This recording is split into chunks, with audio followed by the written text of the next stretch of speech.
Chapter 322. The sun rose and shone on the boundless North Bay, dazzling the eyes.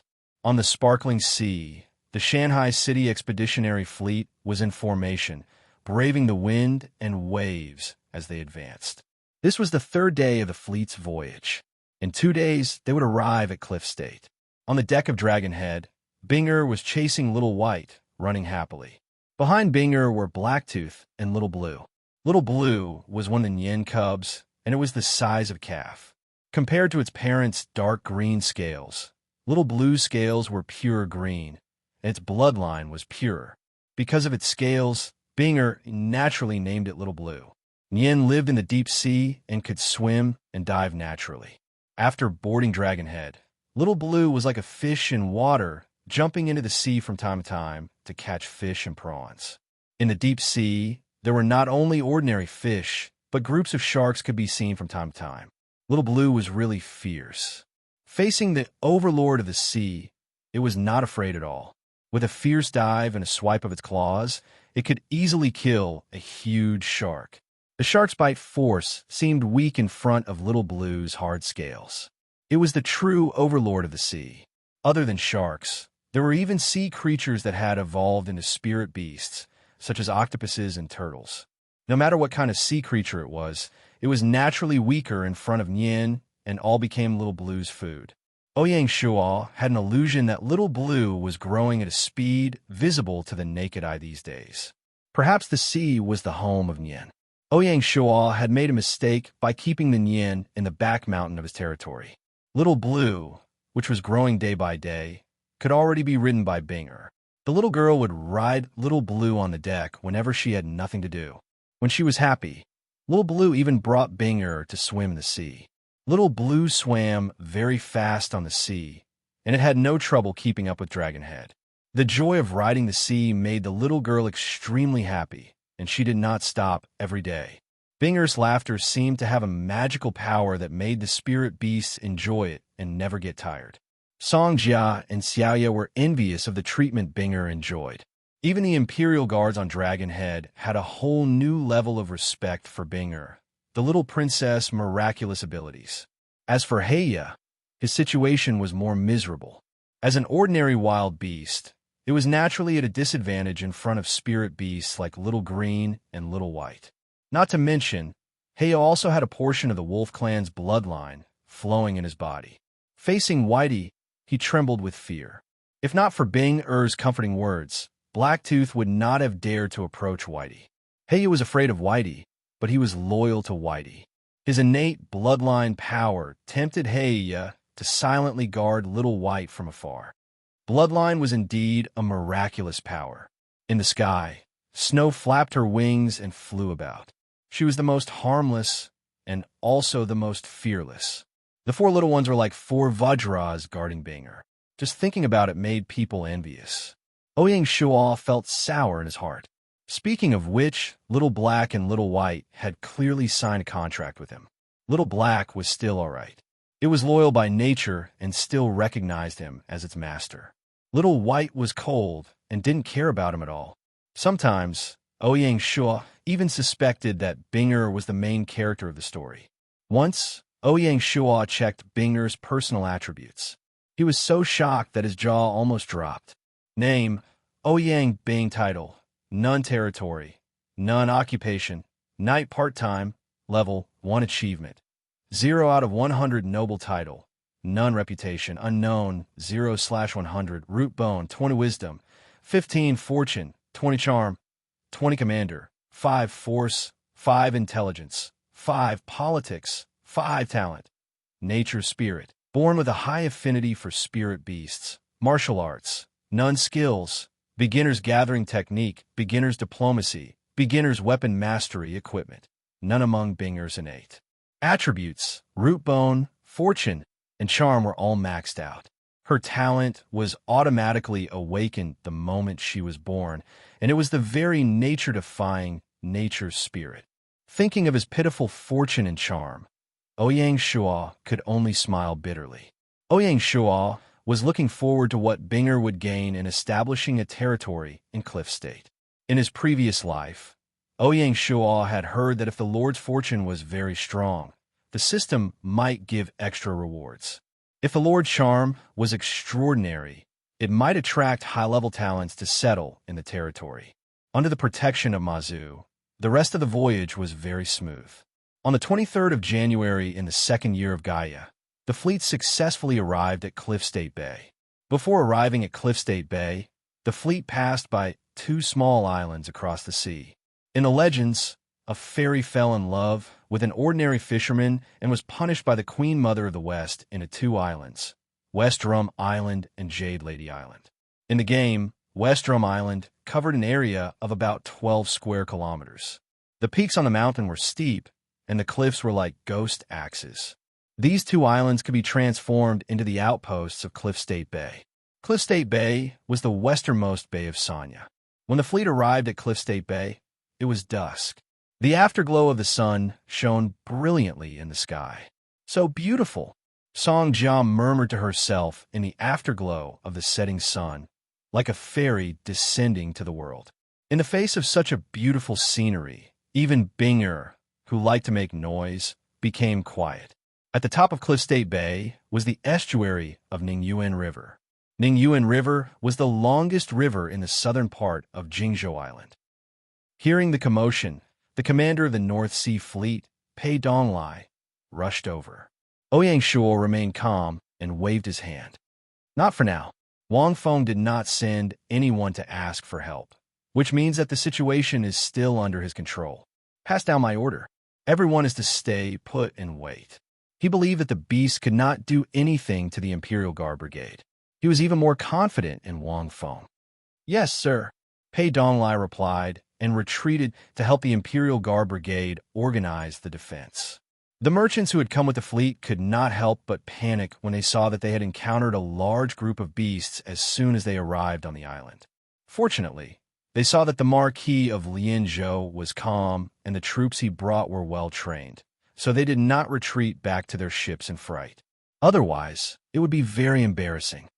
Wui, are you going to be okay? Song Jia and the others also rushed over. Ouyang Shuo shook his head and said with a smile, I'm fine.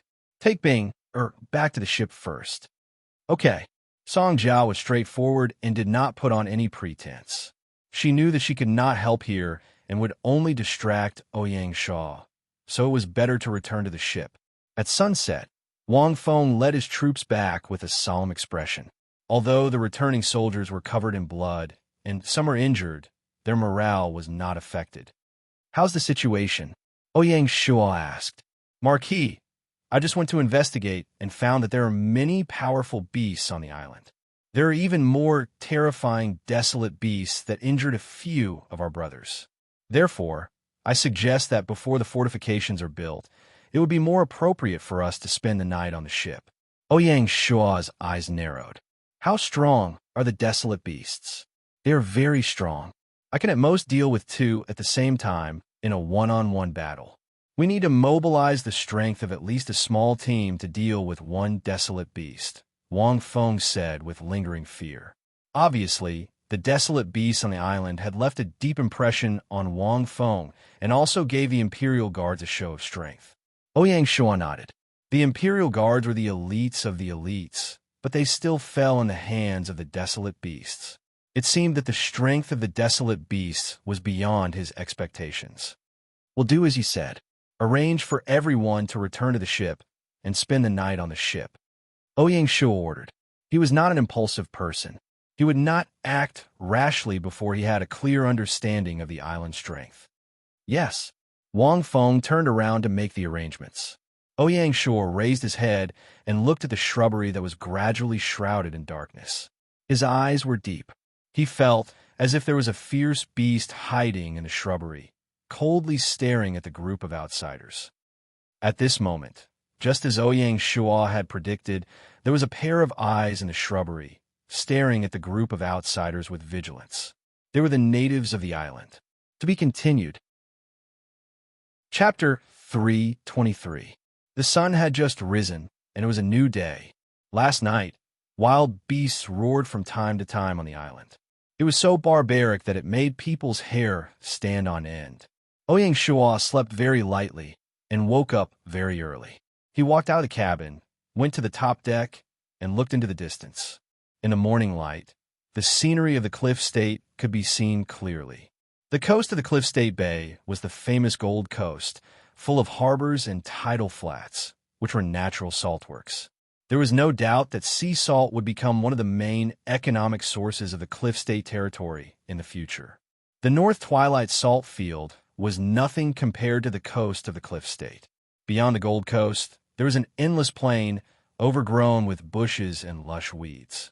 The galloping Ninjuan meandered through the plain like a giant dragon.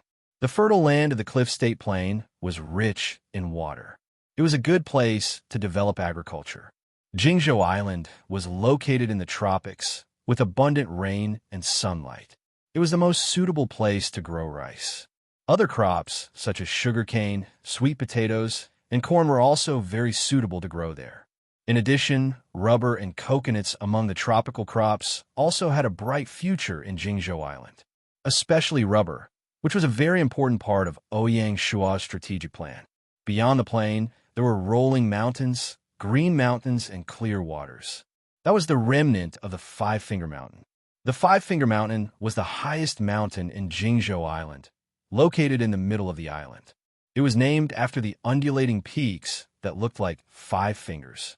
The mountain was covered with tropical primeval forests, layer upon layer, and winding endlessly. The main rivers of Jingzhou Island all originated from there. The mountains and the water complemented each other, forming a strange and magnificent scenery. The Five-Finger Mountain in Jingzhou Island was not the mountain where Gautama Buddha had suppressed Sun Wukong in Journey to the West. Instead, it was a different legend. In his previous life, a player had triggered the adventure quest legend of the Five-Finger Mountain. Ouyang Shua still remembered that the adventurer's name was Wu Mingji, a homonym of nameless. Wu Mingji's profession was a swordsman, and he was also a loner. He liked to explore inaccessible places. Once, Wu Mingji suddenly had an idea. He rented a big boat in Chuanzhou and went out to sea. He drifted all the way to Jingzhou Island. After many difficulties and dangers, he finally reached the Five-Finger Mountain. Sadly, Wu Mingji lost his way in the Five Fingers Mountain. Wu Mingji's luck was deep. When he was at his wit's end, he unintentionally walked into a house in the mountains. Just then, a group of pirates attacked. Without another word, Wu Mingji used his superior martial arts to beat the pirates into a sorry state. After chasing away the pirates, the family gave Wu Mingji a sword to thank him for saving their lives. Originally, Wu Mingji did not have much expectations for the so-called rewards. After all, they were just ordinary people in the mountains. What kind of treasures could they possibly have? Who would have thought that the sword was a divine weapon? Only then did Wu Mingji realize that he had unintentionally triggered a strange encounter mission. The fortuitous encounter missions set by Gaia would not be triggered by the system. It was up to the player to decide what to do. If Wu Mingji had chosen to leave on his own, he would have missed the fortuitous encounter. After Wu Mingji left, he revealed this bizarre experience on the forum. However, in order to protect the family from being disturbed by other players, Wu Mingji did not point out the specific location of the quest. Perhaps Wu Mingji, who was lost, didn't even know where he was. After leaving the Five Fingers Mountain, Wu Mingji relied on the divine weapon to become one of the top adventure-type players. He made a name for himself in the community and was envied by others. In this life, no one knew who would be the lucky one. As Wu Mingji did not reveal the specific location of the quest, it was extremely difficult for Ouyang Shua to find the family living in seclusion in the vast mountains. Needless to say, they had to be attacked by pirates. Otherwise, even if he found them, he would not be able to trigger the strange encounter mission. All the coincidences were actually caused by his source of luck. With Ouyang Shua's source of luck, he did not have much hope. However, Ouyang Shua could let Song Jia enter the mountains to give it a try. Although Song Jia's initial source of luck was not as exaggerated as Binger's, it was still 18 points. Other than the legends, the Five Fingers Mountain was a treasure trove that contained rich natural resources. In the Five Fingers Mountain Forest, There were a total of 1,400 types of woody plants. There are more than 150 types of high-grade precious wood, more than 1,000 types of medicinal plants, and more than 100 types of precious orchids. There were many rare wild beasts and spirit beasts in the mountain. One of them was called the golden-spotted swallowtail butterfly. It was famous in his previous life and was loved by female players. The golden-spotted swallowtail butterfly was not only beautiful, it was also very popular among girls. It also had the talent of illusion and healing, making it one of the ideal pets for adventure-type players. Conquering the Five Fingers Mountain was one of Ouyang Shuo's goals. In his previous life, Ouyang Shuo remembered that Feng Qiuhuang once spent 100,000 gold coins to buy a golden-spotted swallowtail butterfly. It became one of the symbols of Feng Qiuhuang and led the trend of female players. Because of the existence of the golden-spotted swallowtail butterfly, the Five Fingers Mountain became one of the most popular leveling spots for adventure-type players. A large number of adventure-type players were teleported to Jingzhou Island and entered the mountains without hesitation. They hoped to catch a golden-spotted swallowtail butterfly and become rich overnight. Even if they did not catch a golden-spotted swallowtail butterfly, the Five Fingers Mountain was still an ideal leveling spot. There were high-level wild beasts and even bosses in the mountains. It was very suitable for players to kill monsters and level up. Of course, there was no need for low-level players to join in the fun. Ouyang Shuo remembered that in his previous life, there was a player's territory near the Five Fingers Mountain. Just by earning the teleportation fees for adventure-type players, they earned tens of thousands of gold coins every month. Not to mention, a large number of adventure-type players spent money in the territory, which led to the development of the territory's economy. Of course, Ouyang Shuo would not give up such a huge treasure trove.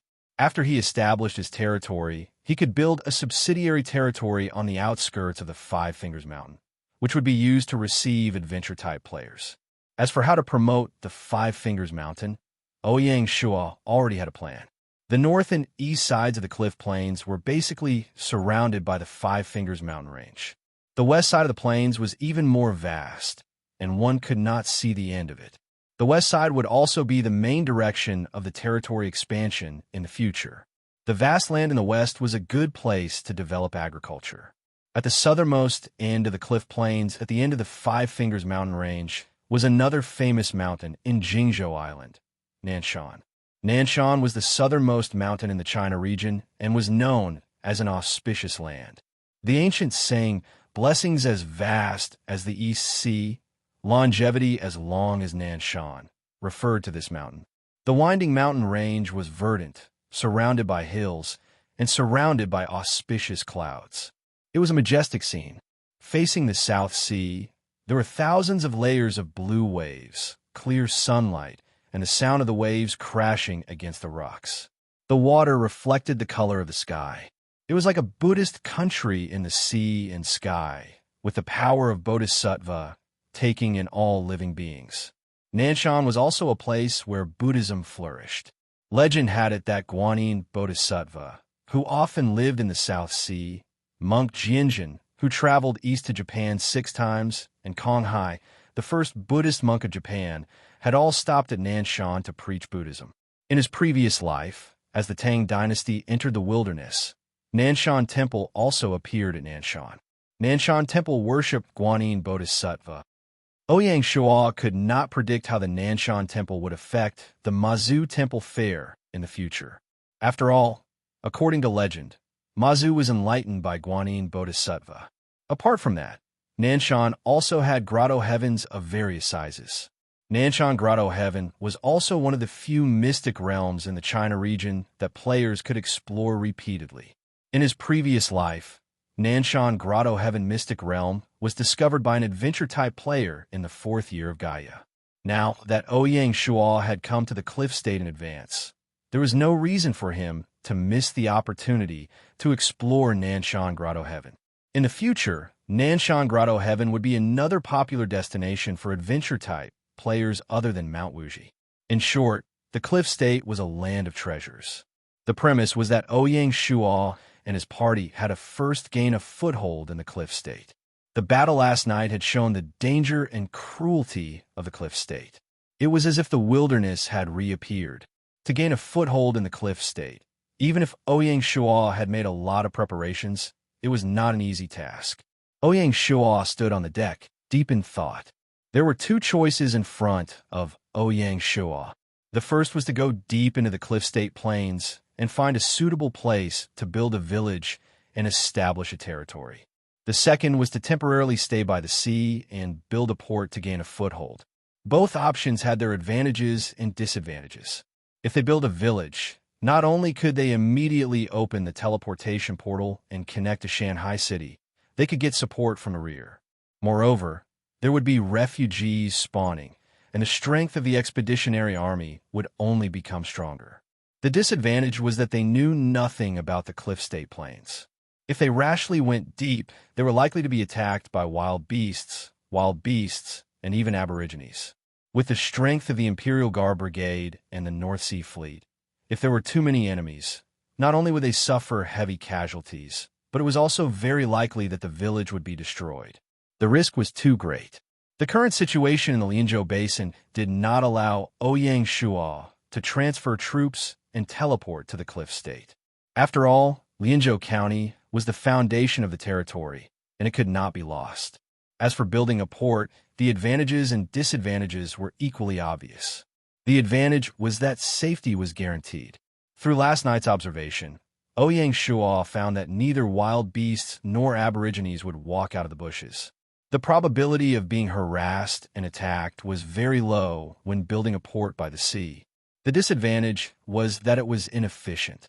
Building a port was not something that could be done in a day. Before the port was built, most of the people in the expeditionary army had nothing to do except for craftsmen. In addition, food was also a big problem. The food they brought was limited. If there was no super trading platform or transportation through Shanghai City, they could only last for half a month at most. It was impossible to build a large port in half a month. Firstly, the number of craftsmen was limited. Secondly, the efficiency of wood and stone mining to build the port was relatively low. Ouyang Shua estimated that with the current conditions, it would take at least 2 months to build the port. Ouyang Shua was in a dilemma. To be continued. Chapter 3:24. After breakfast, Ouyang Shua gathered the core members of the expeditionary army for a meeting. The members of the meeting included Wang Feng, Pei Donglai, Lang Bai Nanpu, Song Jia, and Sun Xiaoye, the two women. Ouyang Shua repeated his thoughts and asked for everyone's opinion. As military leaders, Wang Feng and Pei Donglai would not express their opinions on this kind of strategic decision. Moreover, this was not their specialty. Song Jia came out to relax and would not interfere with Ouyang Shua's decision. Sun Xiaoye joined the expeditionary army as the chief designer and was mainly responsible for the overall planning of the territory. The only one who could express his opinion was Lang Bai Nanpu. Counting from the time he became the secretary, Bai Nanpu had been by Ouyang Shua's side for more than 10 months. This talented scholar from humble origins left Ouyang Shua with the impression that he was low-key. Although the position of the secretary was only equivalent to that of a division chief, it was still very popular. Other than sorting out official letters for Ouyang Shua to read, the secretary was also responsible for sending down orders and assisting in government affairs. Sometimes, Ouyang Shua would even ask the secretary for advice on how to deal with an official letter. All of these things were very important. If done well, there would be a huge gap in power. Because of this, the secretary easily became the focus of the officialdom and was even the target of all the officials. What was surprising was that, during Bai Nanpu's time as the secretary, he was like an invisible person without any sense of existence. Usually, even Ouyang Shua, the Lord, would not notice his existence. What was even more amazing was that when Ouyang Shua needed him, Bai Nanpu would always appear at the right time. The official letters that were placed on Ouyang Shua's desk were always neat and tidy, neat and orderly. Ouyang Shua had never heard of Bai Nanpu befriending any officials in private. Regardless of day or night, he would always be seen in the secretary's office. If he wasn't organizing official letters, he would be buried in his desk. Fan Zhongyin had once commented on by Nanpu in front of Ouyang Shua, saying that even he could not see through this young secretary. By Nanpu's shrewdness and perseverance were frightening. That's right, the word terrifying was Fan Zhongyin's own words. Fan Zhongyin was one of the 3 heads of the civil service in the territory, and he was vaguely regarded as the head of the civil service. To be evaluated as terrifying by Fan Zhongyin was also a great honor for Bai Nanpu. At that time, Ouyang Shua only dismissed it with a smile, but he was also secretly observing the secretary. All in all, Ouyang Shua was very satisfied with Bai Nanpu as his secretary. As for Bai Nanpu's shrewdness, from Ouyang Shua's point of view, it wasn't a problem. For this expedition, Ouyang Shua had deliberately brought Bai Nanpu with him in order to gain some experience. After all, he had been a secretary for a long time. Although he had broadened his horizons, he did not have any experience in dealing with grassroots government affairs. His foundation was not strong. Ouyang Shua's intention was for Bai Nanpu to lead the administrative work of the Cliff Prefecture territory in the future. Before setting off, Ouyang Shua had specifically sought out Bai Nanpu for a private discussion. Although he didn't say it explicitly, Bai Nanpu understood what he meant. In the conference hall, noticing the Marquis gaze, Bai Nanpu knew that the Marquis was waiting for his answer. Wasn't this a test for him? The conversation in the Marquis residence had stirred up a ripple in Bai Nanpu's heart. The Marquis words faintly revealed something. Even with Bai Nanpu's calm personality, he couldn't help but feel a little excited. Being an official and guarding a region was the ideal pursuit of every scholar in the world. Not to mention, it was a vital place like the Cliff Prefecture. Its importance could not be overemphasized. Bai Nanpu had thought about how to open up the situation in the Cliff Prefecture the whole night. It wasn't until the sky turned bright that he hurriedly took a nap. He hastily washed his face with cold water and was called to participate in the meeting. Bai Nanpu calmed his mind and said gently, reporting to the Marquis, "I think it is inappropriate to be the first to establish a territory. As the Marquis said, the risk is too great. It is not wise. Moreover, there will be many large chambers of commerce accompanying us. They are the new force for the future development of the Cliff Prefecture. We must not put them in danger. Otherwise, it will affect the reputation of the Marquis residence." Bai Nanpu rejected the first option. Ouyang Shua nodded in a non-committal manner. Bai Nanpu didn't panic in the slightest. Building the military port first is too slow. At this time, this humble subject suggests that we should attack from 3 directions at the same time. Go on. Ouyang Shua remained calm. First, the construction of the military port should proceed as usual. This is the most important thing. Second, contact Shanghai City and organize a second expeditionary force with sufficient craftsmen and food. Third, investigate the island, figure out the details, and clean up the surrounding environment. This is to prepare for the next step of the territory construction. Bai Nanpu proposed 3 strategies. Ouyang Shua nodded and finally revealed a smile. Not bad. Bai Nanpu relaxed and slowly returned to his seat. Ouyang Shua looked around and began issuing orders. General Pei. Here, the North Sea Fleet will be split into 2. One half will return to Beihai City and be responsible for protecting the Second Fleet.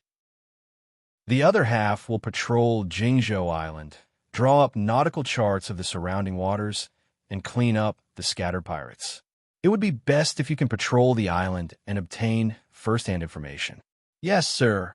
Pei Donglai was full of confidence. I'll leave Dragonhead to you for now, Ouyang Shua added. Thank you, Marquis. Pei Donglai was overjoyed. He had coveted Dragonhead for a long time. If he had to choose between a beautiful woman and a warship, Pei Donglai would definitely choose the latter. Ouyang Shua shook his head with a smile. Wang Feng. Dear. Ouyang Shua seemed to be more intimate with Wang Feng. This was evident from the way he addressed him. The Imperial Guard Brigade will also be split into 2. 3 battalions will remain to guard the camp. The remaining 2 battalions will be responsible for cleaning up the wild beasts and dire beasts in the outermost region of Cliff Province. Remember, advance step by step until you reach the village. In addition, arranged for a small squad to enter the depths of the island and obtain information on the natives. Compared to wild beasts and dire beasts, Ouyang Shuo was more vigilant against the natives who had yet to show themselves. He couldn't rest easy without figuring out their range of activity. No matter how powerful the dire beasts were, they were still wild beasts and had a fixed hunting range. The natives were different. They had lived here for generations and were very familiar with the grass and trees of Jingzhou Island. Coupled with their large population, there were powerful warriors and wise sorcerers in the tribe, making them a formidable opponent for the expeditionary army. Jingzhou Island's natives were different from the mountain barbarians. They wouldn't easily give in to food.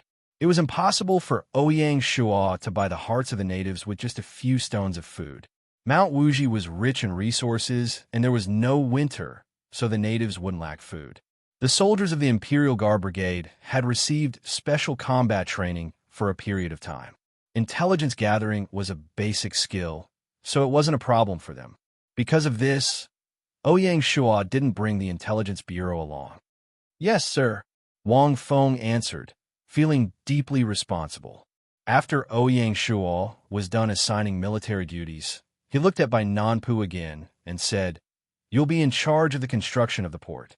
Also, remember to choose a beach and open up the salt pans. The salt workers can't just sit around and do nothing." "Yes, sir." Bai Nanpu suppressed his excitement and nodded firmly. The Marquis's arrangement was even more advanced than his 3 suggestions. Bai Nanpu felt that he was still lacking in experience. Ouyang Shuo nodded and was about to announce the Chamber of Commerce. After such a long delay, the troops outside were still waiting for them to announce the day's tasks. Suddenly, Sun Xiaoye stepped forward. "Wui, I have a suggestion." "Oh." Ouyang Shuo was interested. "Here's the thing. I suggest that when the Imperial Guard Brigade clears out the wild beasts, we focus on opening up an area along the coast and build a farm first." "A farm?" "With Jingzhou Island's climate, we can still grow some vegetables at this time of year. Besides that, there should be no lack of wild boars and buffaloes in Jingzhou. If we can capture their cubs, we can domesticate another batch of livestock. That way, the problem of meat and vegetables will be solved. Even if we build the territory later, the expeditionary army can still be self-sufficient for a long time." Sun Xiaoye voiced her idea. After saying this, Sun Xiaoye's heart thumped. She didn't know why she wanted to help Ouyang Shuo or why she wanted his approval. Ouyang Shuo nodded. If they followed Sun Xiaoye's suggestion, the benefits wouldn't be limited. The large number of skilled people they brought would basically have something to do. "Good, that's a good idea." Ouyang Shuo turned to Bai Nanpu. "I'll remember it." "Don't worry, Marquis. Perhaps Bai Nanpu was lacking in creative thinking, but when it came to carrying out orders, he was very confident. He would never compromise." Song Jia sat to the side and looked at Sun Xiaoye with an inexplicable expression. Then, she returned to normal. This time, Ouyang Shuo had completely become a hands-off shopkeeper. He distributed all the tasks to the others, and he didn't personally participate in it. With his current status, if he had to personally handle such a matter, it would actually be his failure, and he would not be qualified to be a lord. Ouyang Shuo also wanted to use this time to accompany Binger and Song Jia. As for exploring the southern mountain grotto heaven, it would have to wait until the territory was built. He and Song Jia didn't have the ability to open the grotto heaven's secret realm. When the time came, he could only invite Annie and the others to go with him. Of course, before the territory was built, Ouyang Shuo wouldn't inform Annie. It wasn't that he didn't trust Annie, but he didn't trust the members of Snow Rose. The betrayal of Snow Rose last time showed that even the core of the team, there were still people that Xiesiun and Annie couldn't completely control. Ouyang Shuo had to be careful. To be continued. Chapter 325. Lianzhou Basin. 2 men dressed in black were secretly meeting up in an uninhabited area in the wilderness. "How's your preparation?" "Everything's ready." "Good. I heard that guy isn't in the territory right now." "Yes, it's been confirmed." We brought this upon ourselves. Act according to plan and keep in touch." After a short conversation, the 2 of them quickly separated and disappeared into the vast wilderness. Not long after the 2 left, a young man suddenly walked out of the bushes not far away. The man looked ordinary and wore ordinary clothes. The only special thing about him was the bird perched on his shoulder. The young man looked at the people who just left and muttered to himself, "A bunch of rats. Do they think they can sneak around the military intelligence department's investigation?" After that, he whispered to the bird perched on his shoulder. The bird fluttered its wings and flew into the sky, soon disappearing. Gaia Year 2, January 27th. The coast of Cliff Bay, near Nanshan, was crowded and lively. It was the chosen port construction site. Chief designer Sun Xiaoya was in charge of the port selection. When she was still in Dali, Sun Xiaoya was already a senior architect. After training for half a year in the territory, she was recently promoted to a master architect. She was the most suitable person to be in charge of the port design. The planned Anshan port was larger than Beihai Port. It would be a purely military port in the future. The port was close to Nanshan, which was good for nearby materials. Bai Nanpu had already arranged for craftsmen to open a large lumber yard and a large quarry at Nanshan. There was an endless stream of cars going to Nanshan and the port. On the west side of Nanshan Port was the Tenli mudflat. On the mudflat, a large number of salt workers were busy reclaiming the salt pans. The scale of the first phase of the salt pans reached 10,000 mu, which was equivalent to building another North Twilight saltworks. On the west side of the Tenli mudflat was a sandy beach. It was the famous Golden Coast. On the coast, a two-story wooden building was temporarily built. On the balcony of the second floor, there was a row of bamboo recliners. Ouyang Shuo and Song Jia were lying comfortably on the recliners, enjoying a leisurely holiday. If there was an iced drink, life would be complete. On the beach in front of the building, Bing Er was chasing and playing with the four little ones. Little Green swam in the sea, occasionally picking up a big fish, causing Bing Er to cheer. Little White also jumped into the sea and was hugged by Bing Er. The little guy shook his fur in dissatisfaction, causing a big splash and drenching Bing Er. Under the reflection of the sun, the splashing water emitted a dazzling brilliance. "Yeah," Bing Er mumbled and giggled. Heya loyally guarded the little master's side, and from time to time, he could even catch the big fish that Little Green threw over. He ate happily, his face full of satisfaction. Not far away, Zissou stood solemnly with a towel and food in her hands. The picture in front of him dazzled Ouyang Shuo. Happiness was sometimes so simple. Ouyang Shuo withdrew his gaze and stretched his body in satisfaction. Then he looked at Song Jia and said lazily, "After resting for a few days, my entire body feels much more relaxed." "Lazy bum." Song Jia glared at him. "Let's go out and exercise tomorrow." These few days, Wang Feng has been in trouble. The Forbidden Brigade's operation to eliminate wild beasts and dire beasts was not going well. Not to mention the wild beasts that gathered in groups, the dire beasts that appeared from time to time were the real enemies of the Forbidden Brigade. The dire beasts that they encountered that night were only at the edge of the line.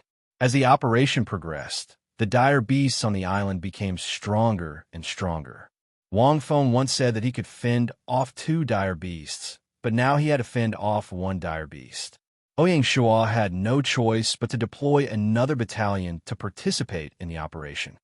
"I want to go too." After playing for a few days, Song Jia also could not sit still. "No." Ouyang Shuo shook his head and said, "This is a military operation. If you, the hostess, go, the soldiers will be restrained." Don't look down on me." Song Jia was unconvinced. "You." Ouyang Shuo knew that Song Jia was eager to do something, so he did not want to discourage her. He smiled and said, "I know a place that is suitable for you, but I don't know if you dare to go." "Tell me." "I definitely dare." Five Finger Mountain. Five Finger Mountain? That's right. Five Finger Mountain is a treasure land for high-level players. If you're lucky, you might even have a fortuitous encounter. Ouyang Shuo thought of Legend of Five Finger Mountain. Really? Hearing about a fortuitous encounter, Song Jia's eyes lit up. "When have I ever lied to you? The problem is that the Five Finger Mountain is high and the road is long. If you go alone, you might be killed at any moment. It's not as exaggerated as you say." Song Jia was not easy to fool. I'm not like the Forbidden Brigade, who obviously wants to kill 3 people. If you go alone, as long as you're careful, you can avoid the dire beasts and aborigines. Ouyang Shuo nodded, tacitly agreeing with Song Jia. It just so happens that I've reached a bottleneck in my martial arts and need some experience. Isn't this the right time?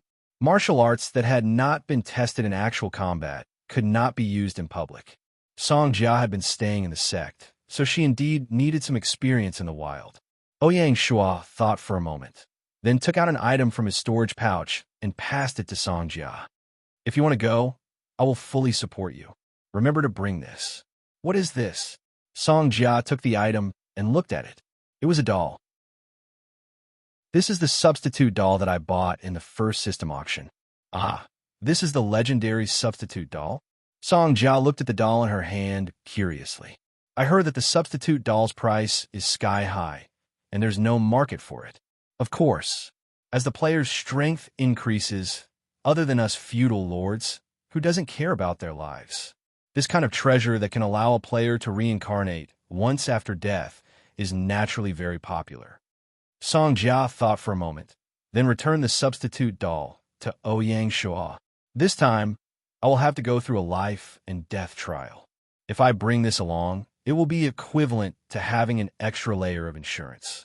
At that time, I don't know if I will have the courage to risk my life and come back to life, Song Jia said. Ouyang Shuo's eyes lit up, and he looked at Song Jia with appreciation. In his previous life, he was also an adventure-type player. How could he not understand the meaning behind Song Jia's words? If a person knew that even if they died, they would not suffer any losses, then, when faced with a life and death crisis, it was very likely that they would not be overcautious and indecisive. Instead, they would subconsciously choose to move forward bravely. It might seem brave, but it was actually just reckless. A true warrior, when faced with a life and death situation, would use firm courage and wisdom to fight for that slim chance of survival. They would not mindlessly be brave and aggressive. Since you can think of this time's trial is already half successful. Ouyang Shuo was not stingy with his praise. Song Jia smiled faintly, looking extremely charming. The next day, Song Jia set off alone. In the morning light, one person and one sword gradually disappeared into the wilderness, leaving behind a beautiful scenery. After watching Song Jia leave, Ouyang Shuo turned his head, looked at Wang Feng and the others, and said, "Let's set off as well." The soldiers of the Imperial Guard Brigade, including Ouyang Shuo, did not ride warhorses on this trip. Their mounts would have to wait until the territory was established and the teleportation formation was opened before they could teleport over.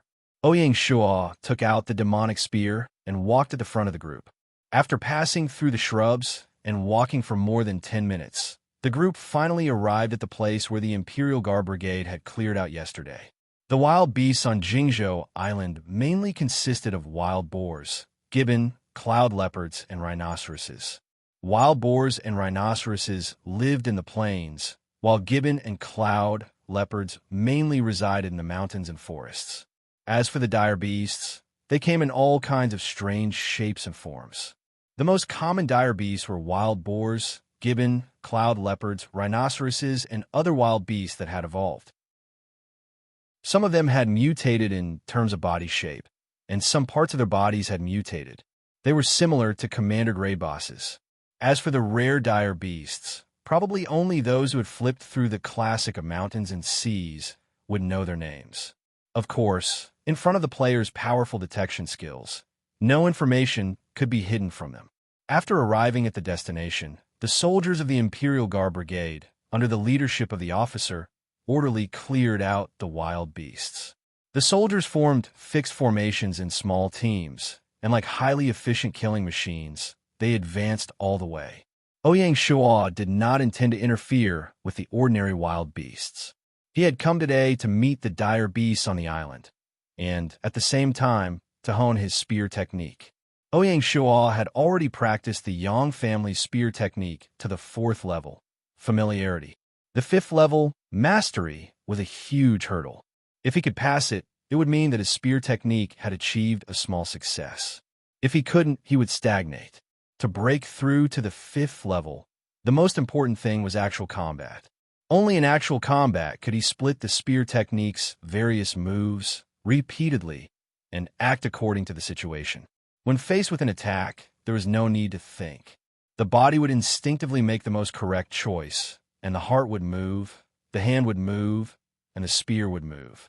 Using the mind and the eye at the same time, one's reaction speed would be as fast as lightning. This was what it meant to be called mastery. Just as Ouyang Shuo was deep in thought, a low roar came from not far away. Moo! Accompanied by the roar, a giant armored beast walked out from the shrubs. It had an ugly appearance. The giant beast was more than 5 meters long, more than 2 meters tall, and weighed a few tons. From afar, it looked like a mountain of flesh, and it gave off a strong sense of oppression, making people feel suffocated. The giant beast's body was abnormally thick, and its 4 short limbs were like 4 iron pillars, supporting its heavy body. Its entire body was covered in thick, armor-like skin, and it was covered in hard scales that gleamed with a cold light. Its huge head was similar to a bull's head, and there was a single horn on its snout. It was also as hard as iron, and it gleamed with a cold light. The funniest thing was that there was a pair of small eyes on both sides of its huge head, and it looked very uncoordinated. The giant beast roared as it walked toward the Imperial Guard Brigade. Its 4 thick limbs caused the surrounding shrubs and leaves to rustle as it walked in the wilderness. Formation. Wang Feng didn't dare to be negligent. To be continued. Chapter 326. P.S. Today's second chapter was uploaded a bit late. Sorry, everyone. Please support me. Seeing the Ironback charging at him, Ouyang Shuo was extremely excited. He used detection to check the wild beast's attributes. Name: Elite Ironback, Wild Beast. Level: Level 70 Race. Rhinoceros skills: Ice can activate the power of ice. Sprint increases attack by 60. Combat power: 480 points evaluation. Evolved from a normal rhinoceros, so named because its body is covered in armor. Wild beasts are on the same level as spirit beasts. The higher the level, the stronger their combat power. The Ironback in front of him had reached a terrifying level of 70 and could activate ice. It was definitely not to be underestimated.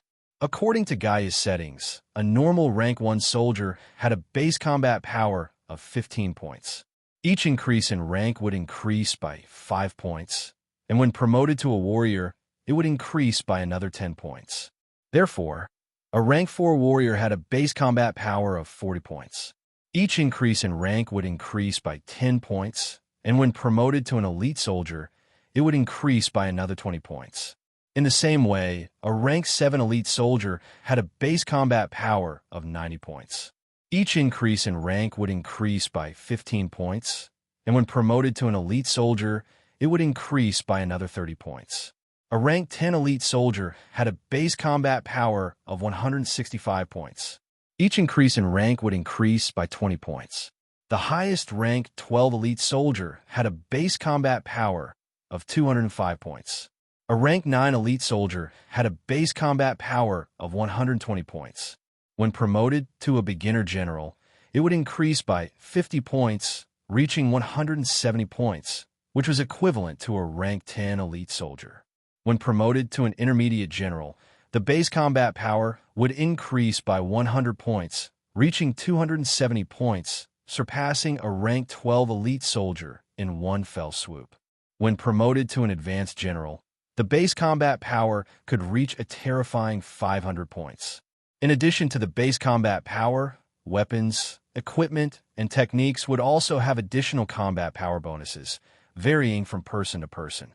For example, although Wang Feng was only an intermediate general, his combat power had already reached 400 points. But even the strongest of the guards, Wang Feng, was weaker in terms of combat power when faced with the Ironback. Ouyang Shuo wanted to face the Ironback alone, so he signaled Wang Feng to lead the team to the side. When the colossal armored beast saw a human standing in front of it alone, it was so angry that white smoke puffed out of its nostrils. It instantly entered a berserk state. Its four thick limbs looked short, but when it ran, it was like a whirlwind, like a heavy truck charging at Ouyang Shua at high speed. As it ran, the ugly head of the iron-armored beast began to slowly press down, revealing sharp horns.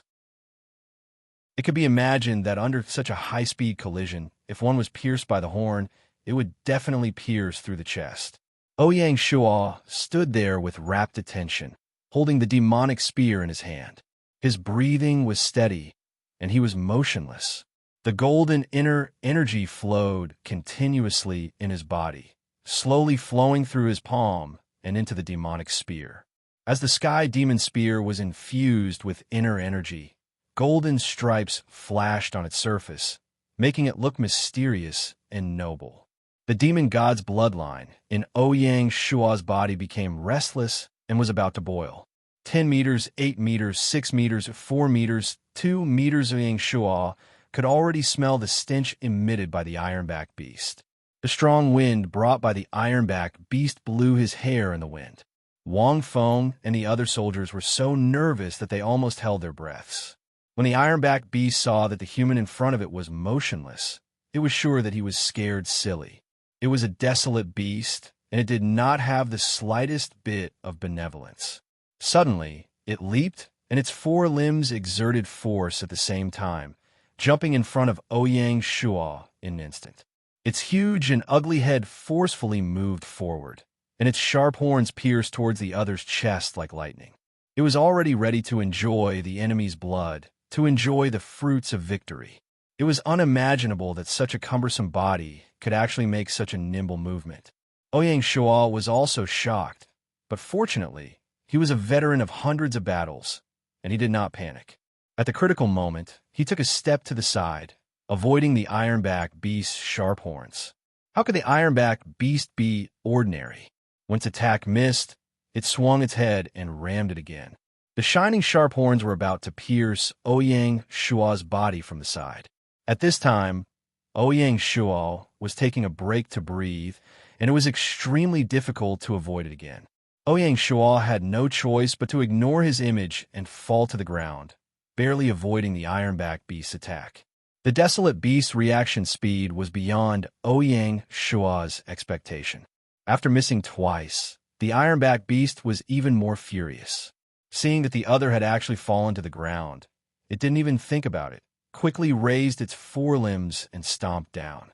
If this stomp landed, the force would be more than 10,000 caddies, and no flesh and blood body could withstand it. Although Ouyang Shua was in a sorry state, his mind was abnormally clear. He knew all too well what kind of attack he would receive after falling to the ground, and he had already predicted it in advance. Taking advantage of the momentum to roll, Ouyang Shua once again avoided the ironback beast attack. The ironback beast didn't care, its two forelimbs taking turns to attack, one attack after another, not giving Ouyang Shua any chance to breathe. The huge impact brought up waves of dust, like thunder, one sound after another. Ouyang Shua felt as if he was in a forest of iron pillars. The sky above his head constantly had iron pillars descending one after another, and he barely dodged them every time. The slightest carelessness would result in the destruction of his body and soul. The great terror between life and death constantly stimulated Ouyang Shua's adrenaline, and the demonic bloodline in his body was like boiling hot oil about to burst. Seeing that it couldn't do anything to the enemy under its feet, the ironback beast suddenly opened its bloody mouth, took a deep breath, and then forcefully spat it out. A streak of frost condensed from cold air covered Ouyang Shua's head. Before the frost even got close, Ouyang Shua already shivered. The range of the frost that the ironback beast spat out was really too large, and Ouyang Shua had nowhere to hide. As the cold air approached, Ouyang Shua immediately felt his body stiffen, and his reaction began to slow down. What was even more terrifying was that the cold air actually began to penetrate into Ouyang Shua's body through his skin, wanting to freeze his blood. Not good, Ouyang Shua exclaimed in his heart, and immediately operated his body to resist the cold air. How could the golden inner force be ordinary? Wherever the inner force passed, the cold air instantly dissipated, and Ouyang Shua's body instantly returned to normal. After the ironback beast spat out the cold air, its body also swayed. Obviously, this move also consumed a lot of its energy, and it wouldn't use it easily. Seeing that the enemy was frozen, how could the ironback beast let go of such a good opportunity? And its thick forelimbs once again stomped down in the air. This time, let's see how you dodge. The corner of Ouyang Shua's mouth curled into a cold smile, and his body leaned to the side, breaking away from the ironback beast's forelimbs. Taking advantage of the ironback beast's moment of stupor, he flipped to the side again, and then used a carp roll, instantly turning over and leaping up. This unforeseen event happened in a flash, and it was dazzling to the eyes.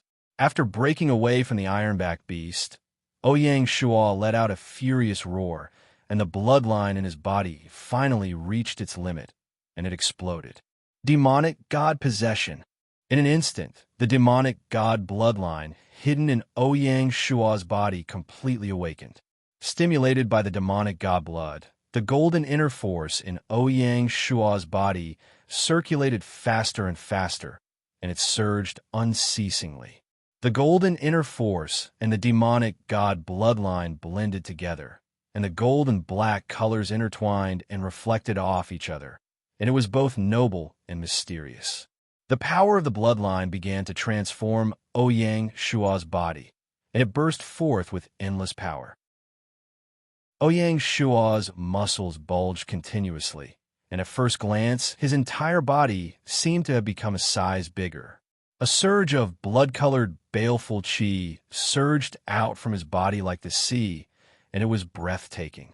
Stimulated by the demonic God bloodline, the heavenly demon spear's soul completely awakened, and the spearhead emitted waves of devouring black light. Activating the demonic God possession, Ouyang Shua's battle prowess directly doubled. Holding the heavenly demon spear in his hand, he seemed to have an illusion that the ironback beast in front of him was no longer that terrifying. The baleful blood chi that burst forth from Ouyang Shu also caused the ironback beast to stagnate, and it unconsciously took a step back. By the time it reacted, it was already angry out of humiliation. It was a desolate beast, and it was the most bloodthirsty. How could it endure such humiliation? The ironback beast was not to be outdone, and it also let out a roar, moo. In the midst of the roar, the scales on the ironback beast's body stood up, and they shone with a cold light. The real battle had finally begun. Ouyang Shua shook the heavenly demon spear and took the lead to attack. The ironback beast's entire body was covered in hard scales, and its eyes were the only weak point.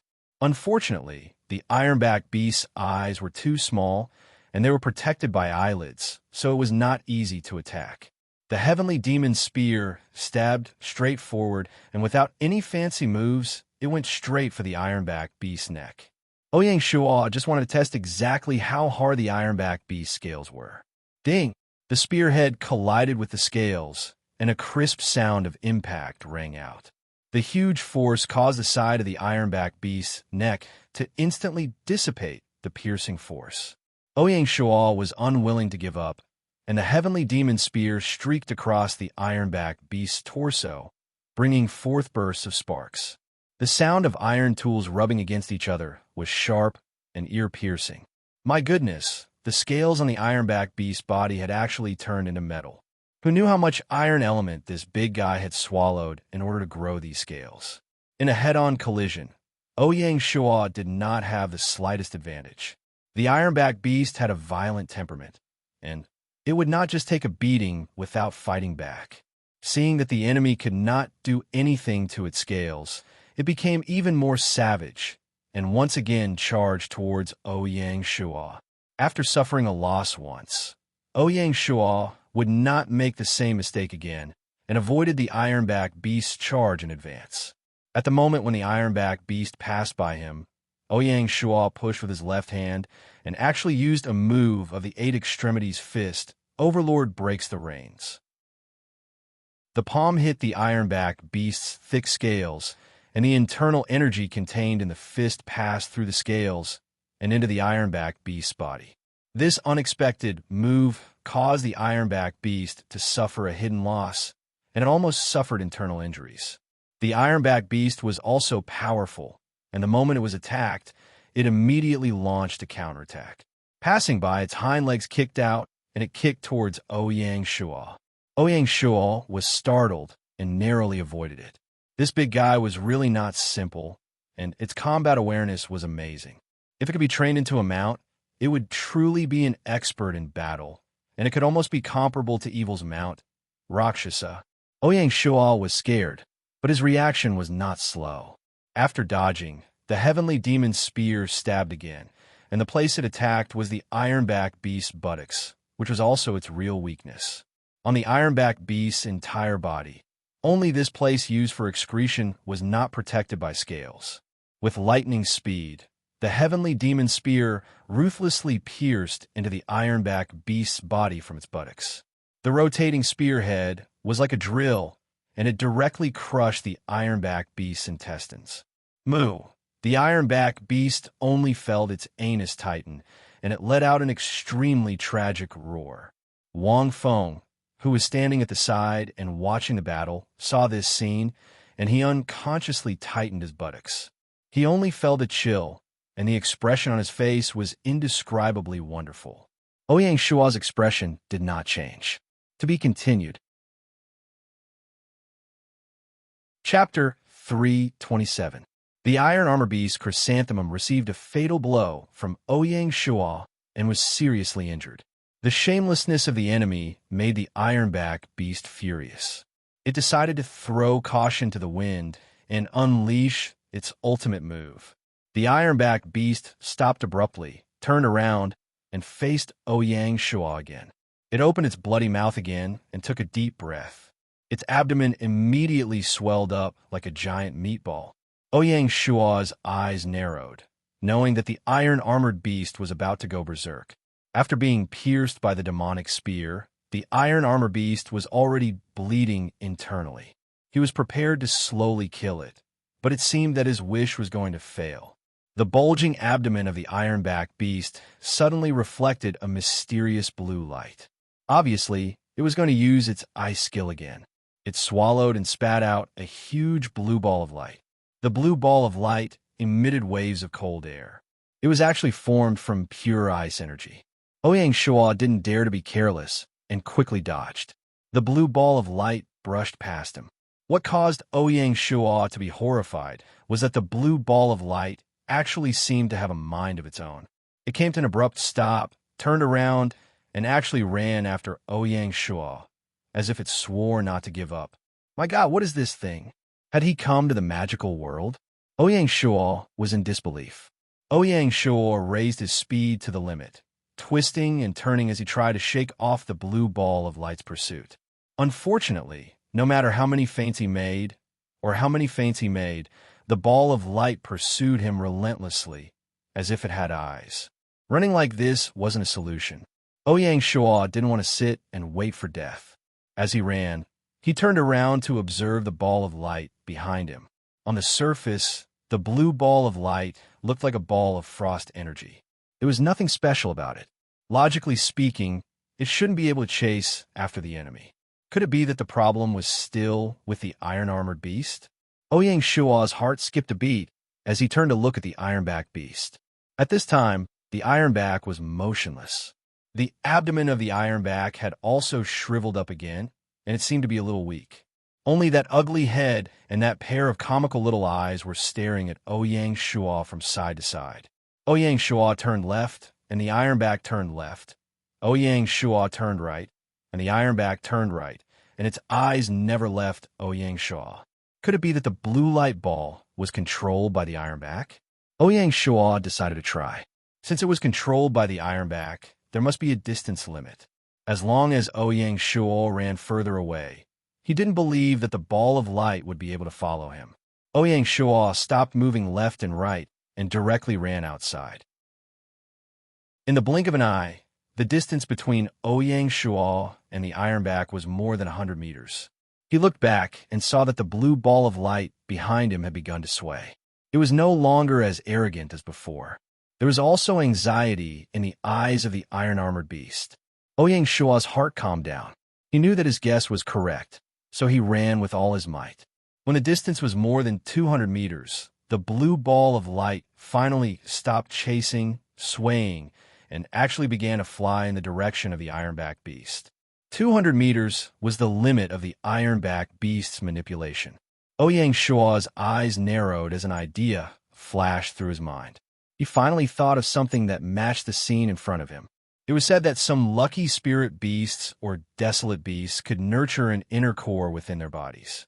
Not only could the Niden strengthen the desolate beast, it could also be used as a means of attack. The desolate beast could force the Niden out of its body, and then, through the mysterious connection between the Niden and the Niden, it could attack remotely. Ouyang Shua had never thought of Nadens before, because desolate beasts that could nurture Nadens were too rare. Out of 10,000 desolate beasts, there might not be one.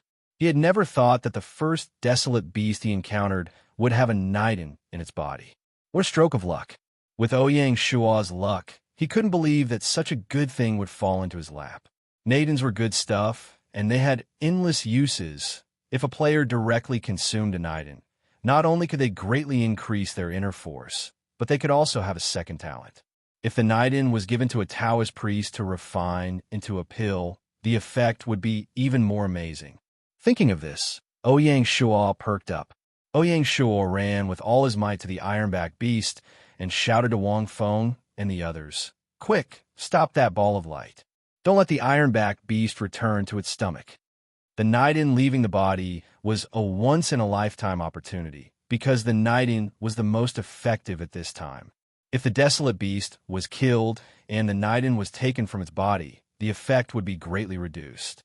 Wang Feng and the others kept a close eye on the battlefield, ready to help the Marquis at any time. Hearing the Marquis's order, they didn't think about the reason at all and immediately attacked. The royal guards were well trained, so they didn't swarm the ironback beast. Only the most elite soldiers rushed out, and they were basically platoon leaders. As for the ordinary soldiers, they were nothing in front of the ironback beast. If they swarmed the ironback beast, not only would they be of no help, but they would also cause unnecessary casualties. The elite squad was divided into two groups. One group, led by Wang Feng, began to attack the ironback beast, distracting it from controlling the blue ball of light. The other group went straight to the blue ball of light, trying to stop it. Seeing this, the ironback beast looked even more anxious. After releasing the Niden, it couldn't move and could only let the enemy attack it. That was also the reason why desolate beasts usually didn't attack with their Niden. If it hadn't been completely infuriated by Ouyang Shua, the ironback beast would never have done this. Wang Feng's combat ability was comparable to that of the ironback beast, and he was the main attacker. He was also a ruthless man. Following Ouyang Shua's attack route, he specifically attacked the ironback beast's buttocks. The incomparably tragic scene played out once again. The ironback beast went completely crazy. It simply began to command the Niden to attack the soldiers of the royal guards. At this time, the Niden had returned to within a range of 100 meters, and it was extremely fast. Ouyang Shua was already in danger to avoid the Niden, let alone the soldiers of the royal guards, even if they were the elites of the elites. Anyone who was hit by the Niden would be immediately frozen and turned into an ice sculpture. For a moment, the royal guards suffered heavy losses. Even so, no one flinched. Wang Feng saw his elite subordinates being slaughtered by the ironback beast, and the trace of pity in his heart was immediately thrown out of his mind. His long spear directly pierced through the ironback beast's buttocks, reaching the ironback beast's internal organs. That was not all. Wang Feng turned the spear and smashed the ironback beast's internal organs. The ironback beast's vitality was also tenacious. Even so, it still commanded the Niden to attack the royal guards. Fortunately, at this time, Ouyang Shua finally arrived. He caught the Niden and fought with it. After all, the ironback beast was seriously injured. It was barely able to command the Niden. In front of Ouyang Shua, the royal guards were no longer a threat. Seeing that the Marquis had arrived, the royal guards instinctively retreated. They didn't forget to carry away the bodies of their frozen companions, trying to break the ice and rescue them. 5 minutes later, the ironback beast finally reached its end because of massive internal bleeding. The Niden was shaking and was about to fall. Ouyang Shuo reacted quickly and grabbed the Niden in his hand. Miraculously, as soon as the ironback beast died, the Niden quickly shrank and condensed into a bead-like Niden. Although it was still glowing blue, he didn't feel cold at all when he held it in his hand. Ouyang Shuo took out a wooden box from his storage pouch, put the Niden in the box, and put it back. After putting away the Niden, Ouyang Shuo didn't check the ironback beast's body. Instead, he went to the frozen soldiers of the royal guards. These soldiers had just been frozen and could still be saved. Ouyang Shuo pressed his palm on the ice sculpture, poured his golden inner strength into his palm, and then pushed it into the ice. This kind of ice was made of special energy and couldn't be melted by high temperature. The only way to melt it was with inner strength. With the help of the golden inner strength, the ice sculpture melted at a speed visible to the naked eye.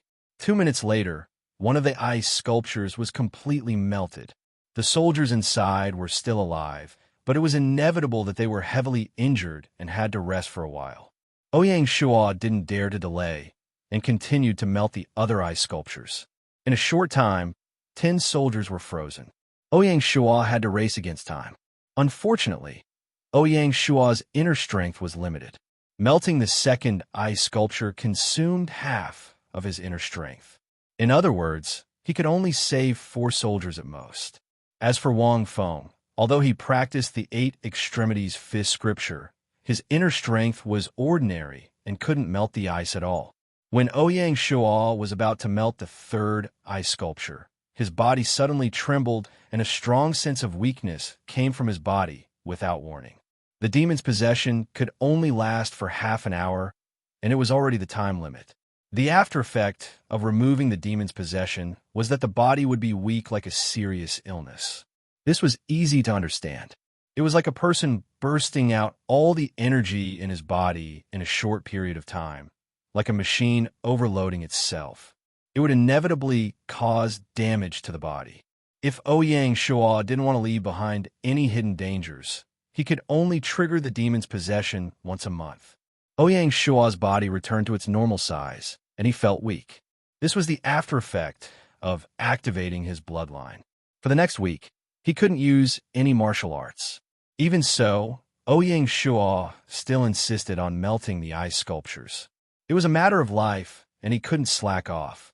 Forcing his body to melt the 4th ice sculpture, Ouyang Shuo's inner strength was used up.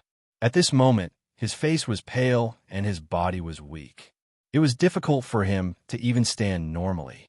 Seeing the Marquis putting in so much effort to save the soldiers, the Imperial Guards shed tears of gratitude. Ouyang Shuo's body swayed, and he didn't have time to greet everyone. He directly sat down and began to meditate and circulate the yellow Thearchus cannon of internal medicine to replenish his inner strength. At this moment, Ouyang Shuo's dantian was empty. There wasn't even a trace of inner strength left. He was like an ordinary person who had never practiced martial arts. After exhausting his inner strength for the first time and circulating the yellow Thearchus cannon of internal medicine, Ouyang Shuo felt a sharp pain in his meridians. This situation was very dangerous. Experienced people in the martial arts world would basically not use up all their inner energy. No matter what, they would leave a bit of it behind so that they could activate their inner force. Otherwise, Ouyang Shuo's meridians would feel a sharp pain in his meridians. Fortunately, Ouyang Shuo's meridians were extremely tough under the long-term conditioning of the golden inner strength. He finally made it through. When his dantian once again produced a trace of golden inner strength, Ouyang Shuo felt relieved. He knew that he had passed the most difficult hurdle. Thinking about it, he still had a lingering fear. What he didn't expect was that the newly produced inner strength was even purer. This could be considered a blessing in disguise. Ouyang Shuo didn't dare to do this again. Who knew if he could make it through next time? To be continued. Chapter 328. By the time Ouyang Shuo finished, 2 hours had already passed. His inner strength had only recovered by less than 20%. If he wanted to fully recover, he would need at least 3 or 4 days of rest. With this delay, the remaining 6 soldiers who were sealed in ice had truly died. Ouyang Shua sighed and remained silent. After regaining his mobility, Ouyang Shua came to the hill-like corpse of the iron armor beast. The iron armor beast was full of treasures, and Ouyang Shua naturally wouldn't waste it.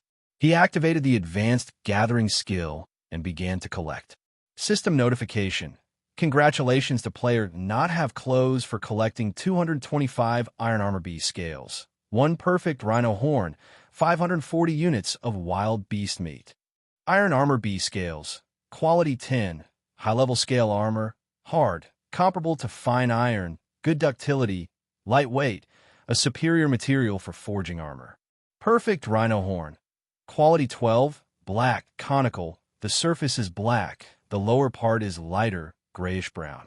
Superior medicinal material, has the effects of curing cold, clearing heat, cooling blood, detoxification, and other effects. Pure wild beast meat, quality 8, medium ingredient, can enhance physique to a certain extent after eating. They were all good stuff. Ouyang Shua put the scales and rhino horn into his storage bag, and the wild beast meat was rewarded to the soldiers of the Imperial Guard Brigade.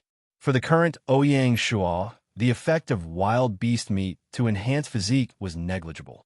After packing up, the Imperial Guard Brigade hurriedly buried the dead soldiers and continued the cleanup operation. Perhaps this area was the territory of the iron armor beasts. In the following time, they didn't encounter another wild beast, and the cleanup operation went extremely smoothly. They advanced 2 kilometers in 1 day. Just as planned, the wild boar and rhinoceros cubs were kept and brought back to the base to be raised. The wild boar and rhino were not wasted. The wild boar, rhino skin, tendon, rhino horn, and other materials were all collected by the Imperial Guard Brigade. The large amount of wild boar meat collected greatly alleviated the food crisis of the Expeditionary Army. Near evening, the Imperial Guard Brigade returned with a full load. Near the port, a temporary base had been built, and it was very lively. Ouyang Shua, on the other hand, directly returned to the small building by the sea. He didn't know if Song Jia's trip was smooth. In the next few days, Ouyang Shua didn't go out again. He stayed in the small building by the sea and adjusted his internal energy. 5 days later, the aftereffects of the demonic god's possession completely disappeared, and his inner strength had completely recovered. Although Ouyang Shua stayed in Cliff State, he was not completely ignorant of the outside world through the Forum.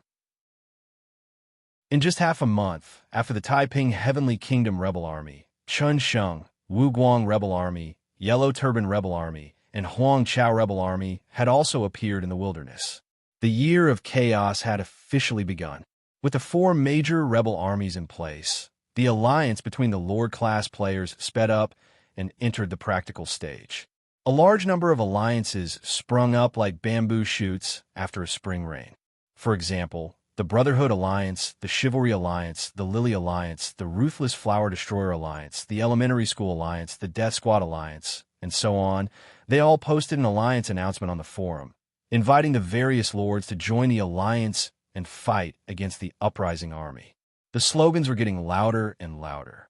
True brothers, we vow to follow each other through life and death, to achieve great things together. Righteousness as high as the clouds, treating each other with sincerity and sincerity, swearing blood as an oath to fight the rebels together. True lilies, not lonely, companionship, helping each other in times of hardship. It looks like something weird got mixed in. Were the hooligans ruthlessly destroying flowers? In terms of savagery, who else but us can do it? Elementary school students are the most invincible. The gang leader, loyal. We're pests, we're the bravest death squad. La la la la la. These kind of alliances were basically just gimmicks, pleasing to the eye, but useless. True alliances were carried out in secret, on a small scale. Only these kinds of alliances could survive and even prosper, eventually becoming the leader of a certain region. At this point, with the help of the various rebel armies, The local tyrants of the China region were also quietly rising, and the seeds of military rule had already begun to take root. Although these local tyrants couldn't compare to a major power like the Yan-Huang alliance, when it came to a specific region, they had absolute authority. Even the Yan-Huang alliance couldn't do anything to them. In the end, they would affect the map of the China region. The road in front of Ouyang Shuo and the Mountain and Sea Alliance was a long and arduous one. After raking in a large sum of money through the sale of authentic secret manuals, Jinxia County made a new move. The Azure Sun Sword sect changed their usual ways and recruited disciples from the player community without charging a fee. Apart from that, Feng Qingyang also put up a huge bounty, inviting experts from all walks of life to join the Azure Sun Sword sect. The people they invited were not limited to the player community, but also the experts among the indigenous people. In the area of martial arts sects, Jinxia County, represented by Feng Qingyang, had an absolute advantage. In this aspect, they were much more well-informed than the other major powers. The expansion of the Azure Sun Sword sect was obviously to deal with the major sects in the future. Feng Qingyang was determined to compete with the future Wudong, Huashan, and the other sections. For the ancient martial arts aristocratic families, territorial hegemony wasn't their real goal. Compared to war, they were more interested in unifying the pugilistic world, becoming the overlord of the pugilistic world, and the emperor of the pugilistic world.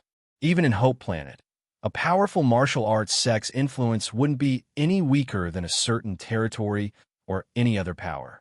Especially in the context of martial arts, managing a martial arts sect would be very promising. It was hard to say that Feng Qingyue wasn't behind all of this. The members of the Mountain and Sea Alliance also received good news. After a period of intensive suppression of bandits, Baiwa and Feng Qiuhuang finally reached the required amount of contribution points and were promoted to third-rank marquises. Baiwa was conferred the title of Marquis Lingxi, and Feng Qiuhuang was conferred the title of Marquis Scarlet Phoenix. At this point, the world's top 10 marquises were officially in place. Among the 10, 3 of them were from the China region, which was very eye-catching. After being promoted to Marquis, Lingxi County and Luofeng County had already applied for territorial advancement missions. If everything went smoothly, they would both be promoted to county cities before the new year. The Mountain and Sea Alliance's influence in China had reached its peak. Gaia Year 2, February 3rd.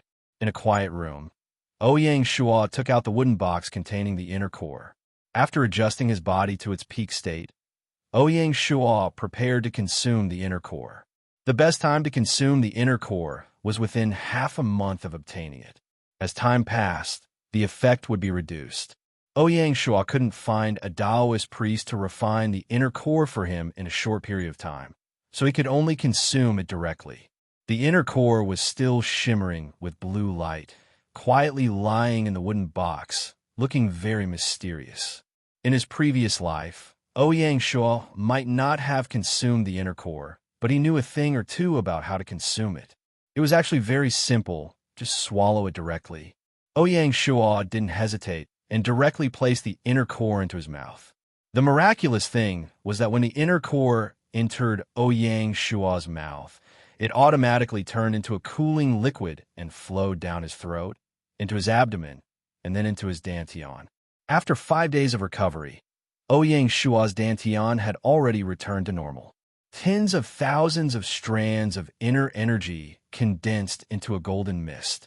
It was extremely dense, and it looked like a golden cloud. The golden cloud occupied the center of the dantian, almost filling up the entire dantian. The cloud was slowly revolving in a mysterious trajectory, mysterious, noble, and gorgeous. After having his inner energy drained, the newly formed inner energy was even purer and more tenacious. The golden cloud was also much denser than before. The moment the liquid entered the dantian, Ouyang Shuo felt a chill starting from his abdomen and spreading throughout his body.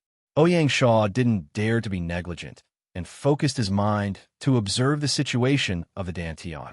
Once the blue liquid entered the dantian, It was like ice being thrown into a pot of boiling oil, causing a chain reaction.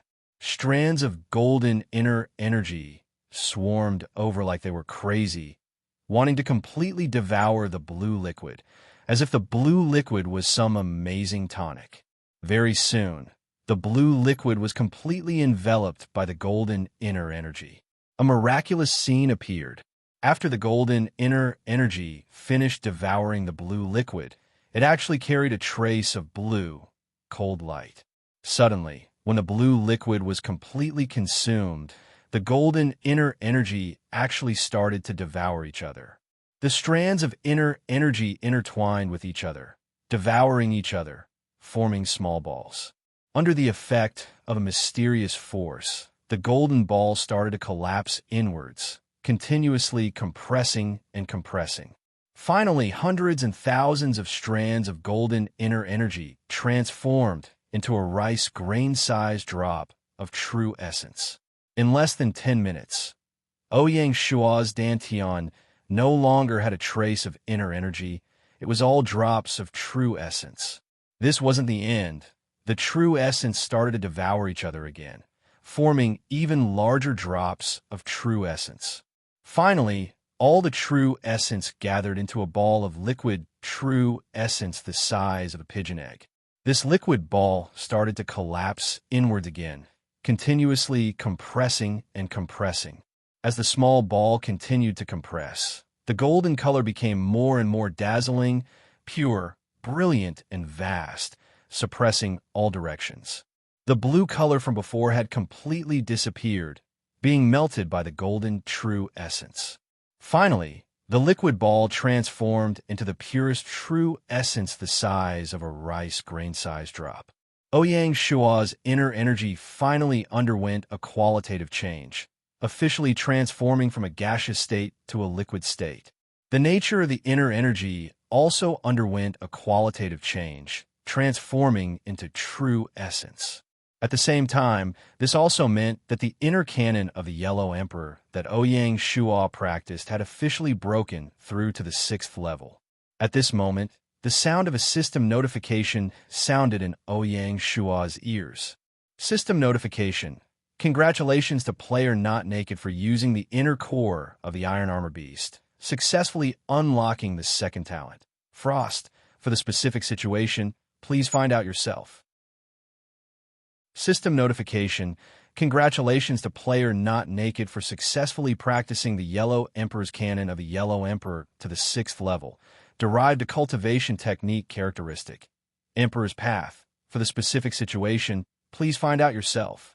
The continuous surprises made Ouyang Shua exclaim in satisfaction. To be continued. Chapter 329. Ouyang Shua checked his 2nd talent.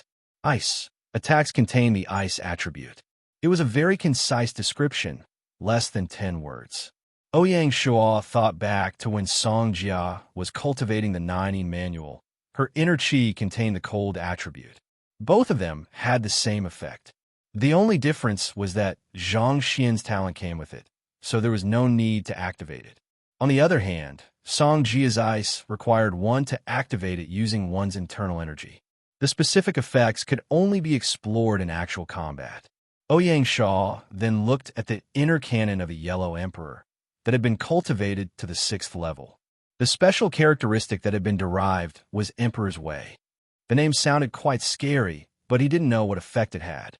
Path of the Emperor, a Tao created by the 3 sovereigns and 5 emperors. It enhances the heavenly perception and gives rise to the might of an emperor. Another specious description. Ouyang Shua was about to go crazy. What was heaven's perception? What was the might of an emperor? Gaia did not explain a word. Ouyang Shua shook his head. Since he couldn't figure it out, he didn't care about it for now. After cultivating the inner canon of the Yellow the Arch to the 6th level, his inner force attribute was replaced with the true essence attribute. The upper limit of the true essence of the 6th level was 100 points. Oh well, I have to start all over again.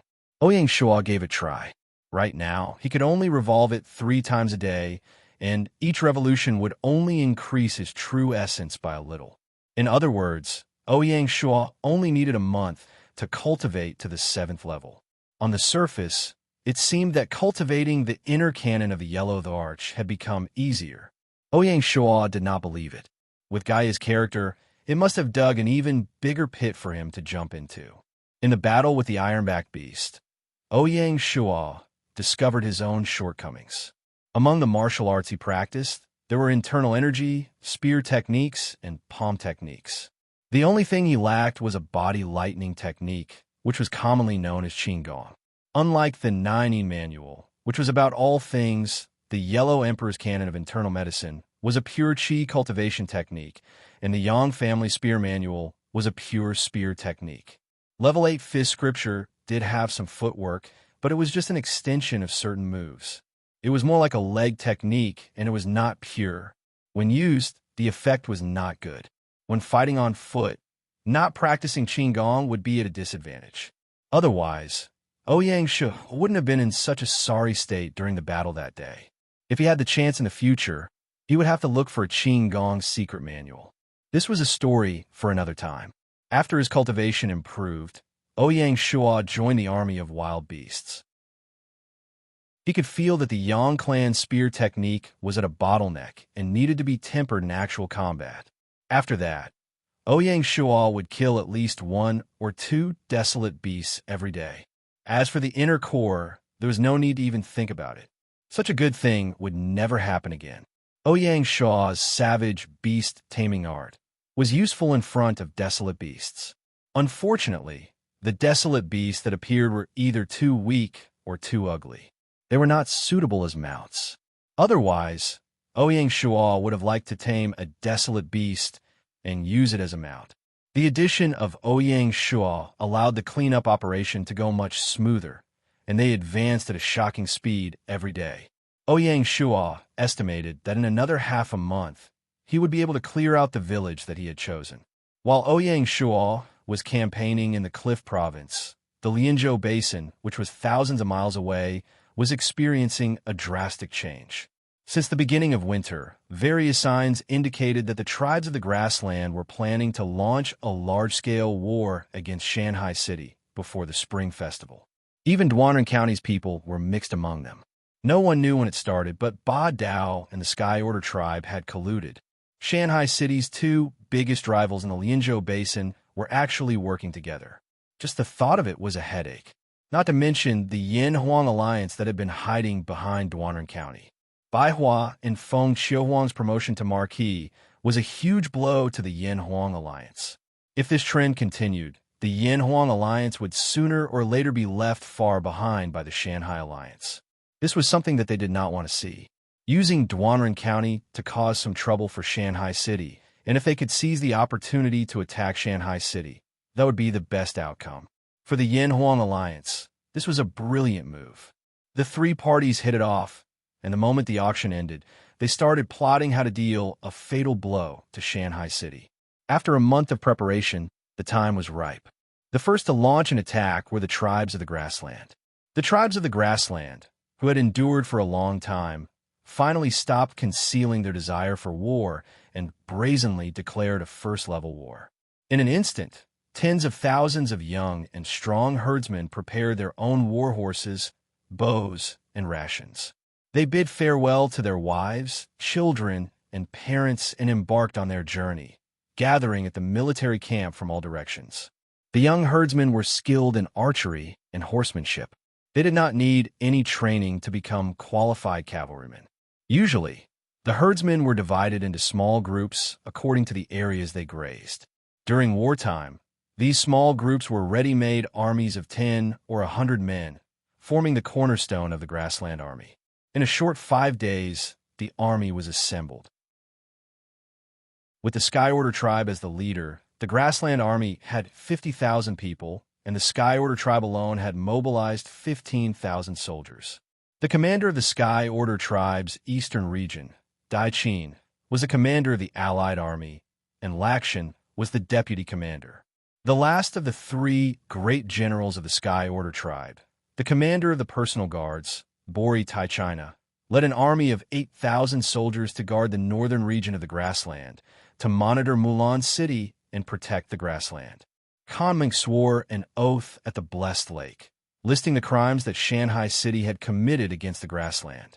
The shameless Shanghai City destroyed the Tianpiao tribe, tried to frame us, and sowed discord among the tribes of the grassland. They shamelessly attacked the western region and used the same trick to frame their brother tribes in the western region, causing the grassland to be in chaos for half a year. They brazenly sent troops to destroy the Sky Abundance tribe. The sun and moon can bear witness to their wild ambitions. Their evil deeds are unforgivable. A debt of blood can only be paid with blood. Meng Ke said vehemently, "A debt of blood must be paid with blood. A debt of blood must be paid with blood." For a moment, the crowd was stirred up, and their will to fight was overflowing. It was the first time some of the warriors heard of the evil deeds of Shanghai City, and they were filled with righteous indignation. The trace of hesitation they had before was thrown far away. Meng Ke looked at the army below the stage, and he was filled with satisfaction. It was as if he was 10 years younger, and he had returned to those glorious days. A trace of unease and fear flashed in the eyes of the various tribe leaders behind Meng Ke. Times had changed, and the 7 large and medium-sized tribes who had already obtained the right to speak and were strong enough to oppose the Sky Order tribe would absolutely not tolerate the Sky Order tribe acting like a tyrant over their heads.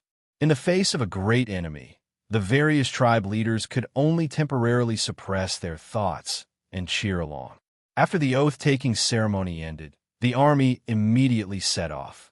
The 50,000 Allied Army, also known as the 100,000-strong army, marched majestically towards Shanghai City. At the same time, the only city guard regiment of Duanren County brazenly left the city and gathered at the border of the territory, pointing their swords at the 3rd Division of Shanghai City. With the strength of the Duanren County City Guard Regiment, they would not be able to stop the 3rd Division. Ba Dao also knew his own limits and directly requested for reinforcements from the Yan-Huang Alliance. The Yan-Huang Alliance was also straightforward and arranged for Sha Pejuan to be the commander of the vanguard, leading 5,000 troops to reinforce Duanren County. The vanguard and the 1st City Guard Regiment were responsible for delaying the 3rd Division. Whether it was Ba Dao or the Yan-Huang Alliance, they were all very cunning. Before the Grassland Alliance Army fought with the Shanghai City Army, they would not take the initiative to attack. The Grassland Alliance Army was a good weapon. Shanghai City's defense force, including the 2nd Division stationed at the Northern Barracks and the City Guard Regiment stationed within the city, had a total of 27,000 people, which was just half of the Grassland Alliance Army. The outer city walls of Shanghai City had basically been repaired and could be put into use. The problem was that the outer city walls on the east and west sides were still empty and could not stop the Grassland Alliance Army at all. This also meant that Shanghai City could not defend itself and could only fight the Grassland Alliance Army. Meng Ke had also considered this when he chose to start the war at this time. He knew that when the outer city walls of Shanghai City were completed, it would be extremely difficult for the Grassland Alliance Army to take down such a huge city with just the Grassland Alliance Army. This was a rare opportunity for them. The Military Intelligence Department was the first to know that the Grassland Alliance Army was moving out. The Military Intelligence Department had long been on guard against the Grassland Alliance Army. During this period of time, the Military Intelligence Department had not stopped investigating. The various preparations for war had been carried out in an orderly manner since a month ago. Shanghai City did not have the time to panic yet. Mu Lanyue immediately contacted Ouyang Shua through the Alliance Channel. Although Mulan County had withdrawn from the Shanghai Alliance, Mu Lanyue still rejoined the Alliance Channel as a member of Shanghai territory. Ouyang Shua was not surprised when he received the news. The only thing that surprised him was that the Grasslands Alliance Army had formed a tacit understanding with Duanren County. This also taught Ouyang Shua a lesson: never underestimate your opponent. When the Military Intelligence Department received the news, Ouyang Shua had already left Lian Province, so naturally, he did not know. He asked Mu Lanyue to pass on his orders. All military operations in the Lian Province Basin would be handled by the Chief General Bai Qi and the Military Intelligence Department Chief Du Ruhui. During the war, there was no need for him to ask for instructions. They could make decisions on the spot. Ouyang Shua did not forget to remind Mu Lanyue to constantly remind Bai Qi and Du Ruhui that they had to consider the Yin-Huang alliance's ability to teleport into the war. Bai Qi and Du Ruhui were unfamiliar with teleportation battles. Without him personally overseeing it, Ouyang Shua had to carefully remind them. Mu Lanyue's expression became solemn, indicating that she would take the initiative to take on Ouyang Shua's responsibilities. The alliance channel could not be contacted one-on-one. With this commotion, all the members of the Shanghai Alliance knew about it. When the members received the news, they expressed their concern and expressed that they could send reinforcements at any time. Ouyang Shua first expressed his gratitude, reminding them to prepare their military. Apart from providing reinforcements to Shanghai City, they also had to pay attention to the Yin-Huang Alliance's tricks. Ouyang Shua was not very worried that Shanghai City would be breached. Instead, he was worried that the Yin-Huang Alliance would create a diversion. They would attack Shanghai City on the surface, but secretly attack the other territories of the Shanghai Alliance. In his previous life, Di Chun and the others had done this many times. Ouyang Shua's reminder caused the hearts of Bai Hua and the others to tighten. This was especially true for the Siege Lion. He was a thorn in the side of the Yin-Huang Alliance and had long since become enemies with Di Chun.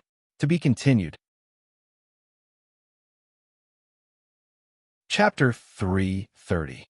The Battle of Lian Province was the largest battle between the player overlords and the natives on the main map since the first year of Gaia. The total number of troops mobilized by both sides exceeded 100,000. The sudden war made Shanghai City the focus of the China region once again. Ouyang Shua's absence cast a shadow over this battle. Everyone's eyes were focused on the Lian Province Basin. Many of the commoner players who supported Ouyang Shua were worried for him. The current situation was extremely disadvantageous to Shanghai City. Under the joint attack of the three parties, it was unknown whether Shanghai City could still stand in the Lian Province Basin. No one thought that Shanghai City would be able to escape this premeditated war so easily. The best-case scenario would be for them to barely defend the city, leaving behind a dilapidated Shanghai City that would suffer a great blow to their vitality. Some nosy people even made bets on how long Shanghai City could hold on. Not only the players in the China region, but players all over the world were paying attention to this war. The main character of this war was the #1 player among all the players in the world. Naturally, he was the center of attention. America region, free territory. Jack Dawson muttered to himself, "Our old friend is one step ahead again. Are you so sure that the Marquis of Lian Province will win this war?" His friend expressed his doubts. If he can't even deal with this little difficulty, how can he be worthy of being my opponent? Jack was full of confidence. We need to speed up the deployment of the natives. Sai, I'm still too kind. Jack had a smile on his face, but his words were cold and ruthless. Tell them that if they don't surrender, they could be prepared to suffer the disaster of annihilation. No problem. England region, Castle Avic. Marquis William shouted at the clerk in dissatisfaction. The Marquis of Lian Province already has the strength to launch a war of 100,000 troops. What are we still doing? Playing in the mud or playing house, huh? The clerk was silent, and the atmosphere was a little awkward. William tried his best to calm down and asked, "How's the development of the steam engine?" "Everything is going smoothly. It will take another year and a half to take shape." "A year and a half? Too slow. Too slow." William had a fanatical look on his face. He was extremely dissatisfied with his subordinate's work and was about to burst into a rage again. "We must restore the glory of the empire where the sun never sets." In reality, William was a noble. He was a lord who was extremely nationalistic. His dream was to restore the glory of the British Empire, dominate the oceans, and colonize the world.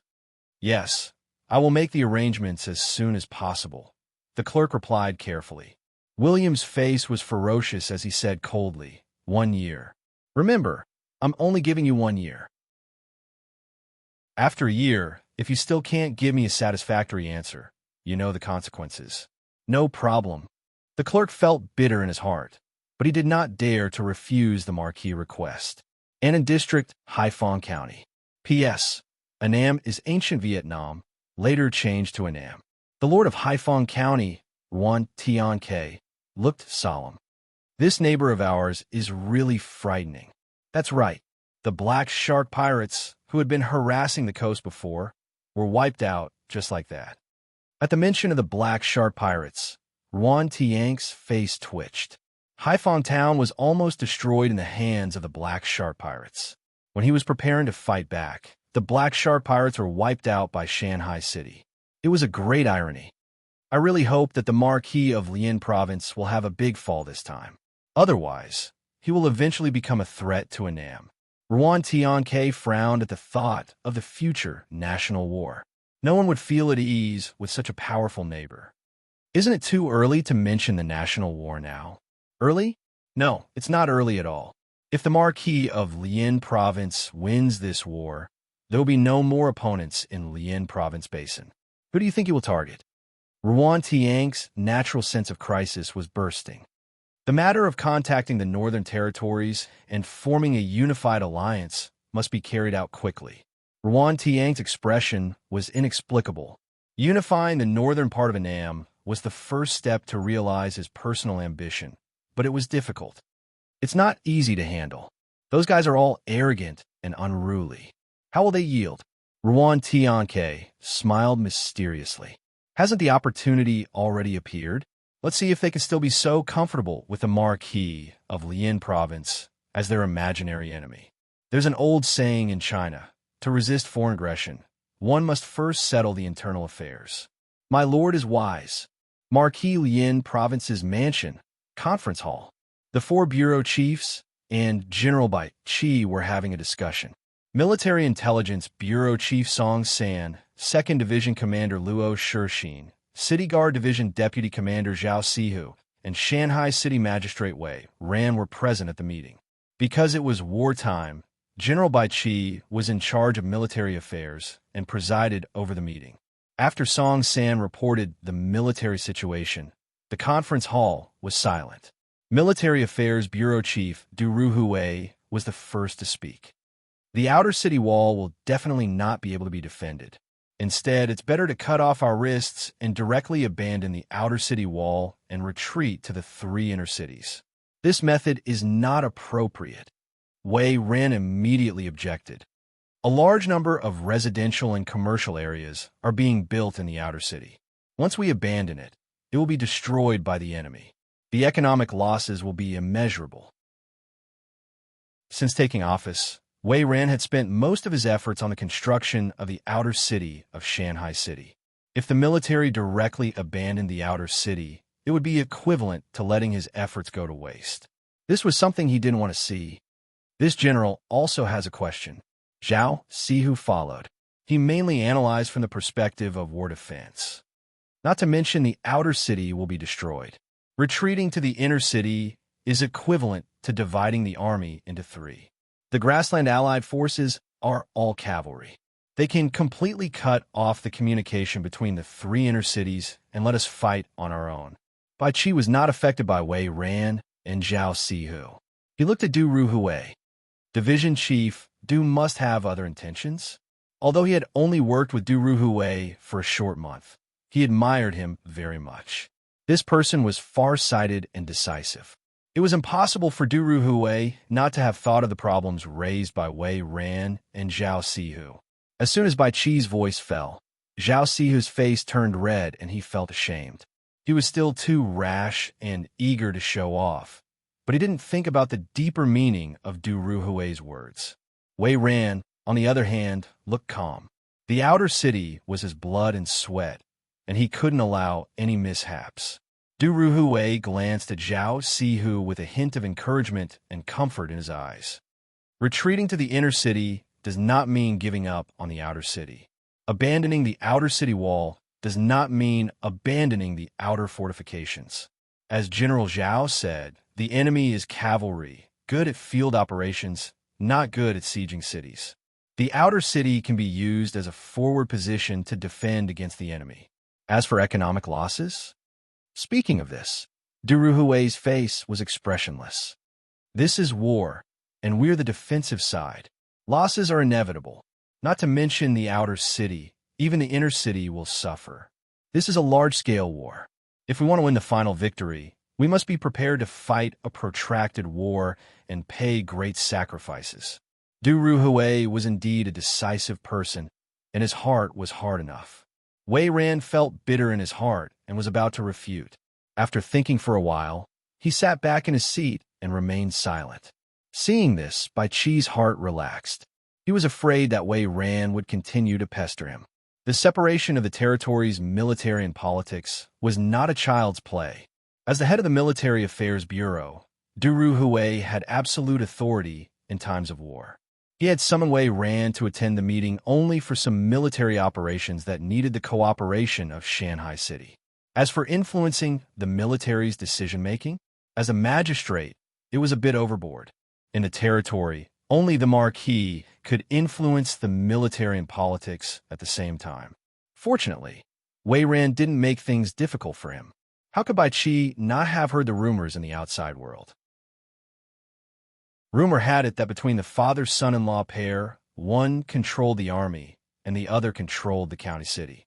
Now that the Marquis was not here, the father-son-in-law pair had no say in the territory. Although Bai Qi didn't have this intention, he had to pay attention to it. Wei Ran was also an old fox, and he knew the rumors that Bai Qi could hear. It was because of this consideration that he suddenly gave up arguing with Du Ruhui. As for the losses of Shanghai City, he could only do the work. Please rest assured, Chief Du the Administrative Department and the Internal Affairs Department will do a good job of comforting the people. Fan Zhongyan expressed his support for the military's decision on behalf of the civil officials. Du Ruhui nodded. Next, it was to discuss the mobilization of the army. With only the 2nd Division and the City Guard Division, it was not a big problem to defend the city, but to repel or even defeat the enemy, it seemed to be insufficient. Although the Marquis did not make a clear statement, Bai Qi guessed that the Marquis wanted to use this war to completely pacify the Lianzhou Basin and create favorable conditions for the expansion of the territory. Therefore, it was necessary to transfer other divisions to reinforce Shanghai City. Needless to say, the 3rd Division was tied up in Duanren County and could not leave for the time being. The 1st Division would definitely be mobilized, and the defense of the West could be temporarily handed over to the city defense forces. The crux of the problem was whether to mobilize the 4th Division. The formation of the 4th Division had always been a secret of Shanghai City. Whether it was the scouts of the grasslands or the spies of Duanren County, it was impossible for them to know the existence of the 4th Division.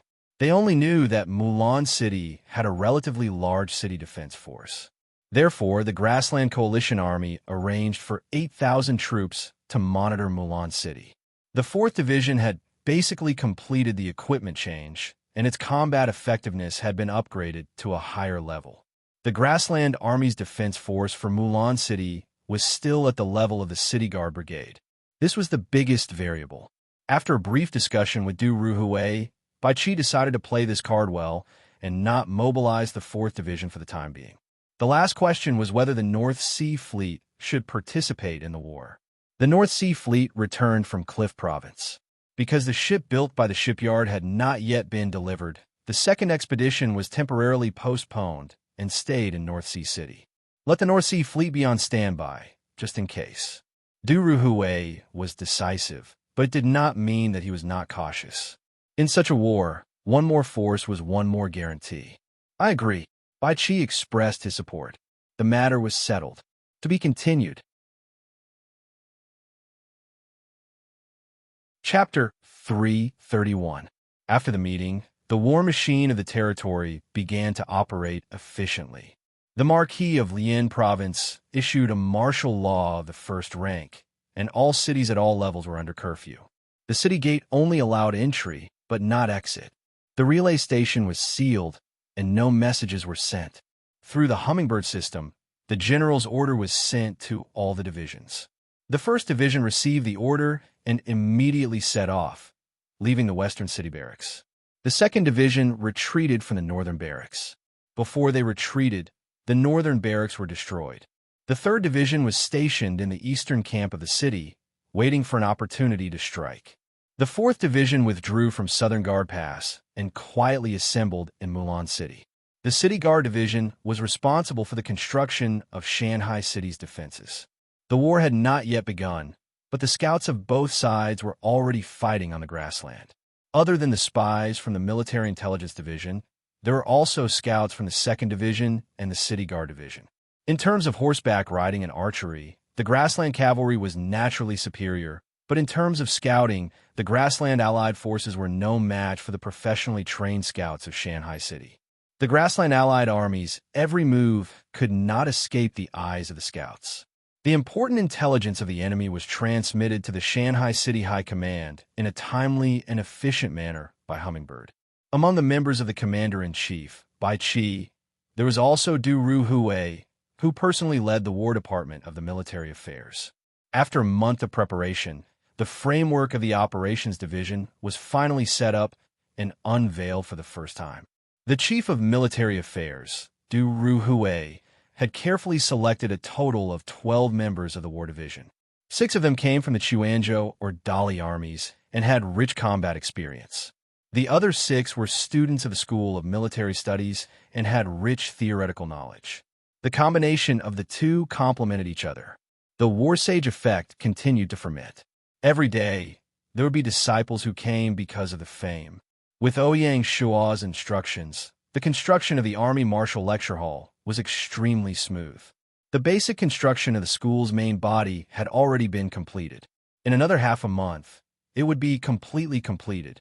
The duty of the War Department was to gather intelligence, formulate battle strategies, and advise on war matters.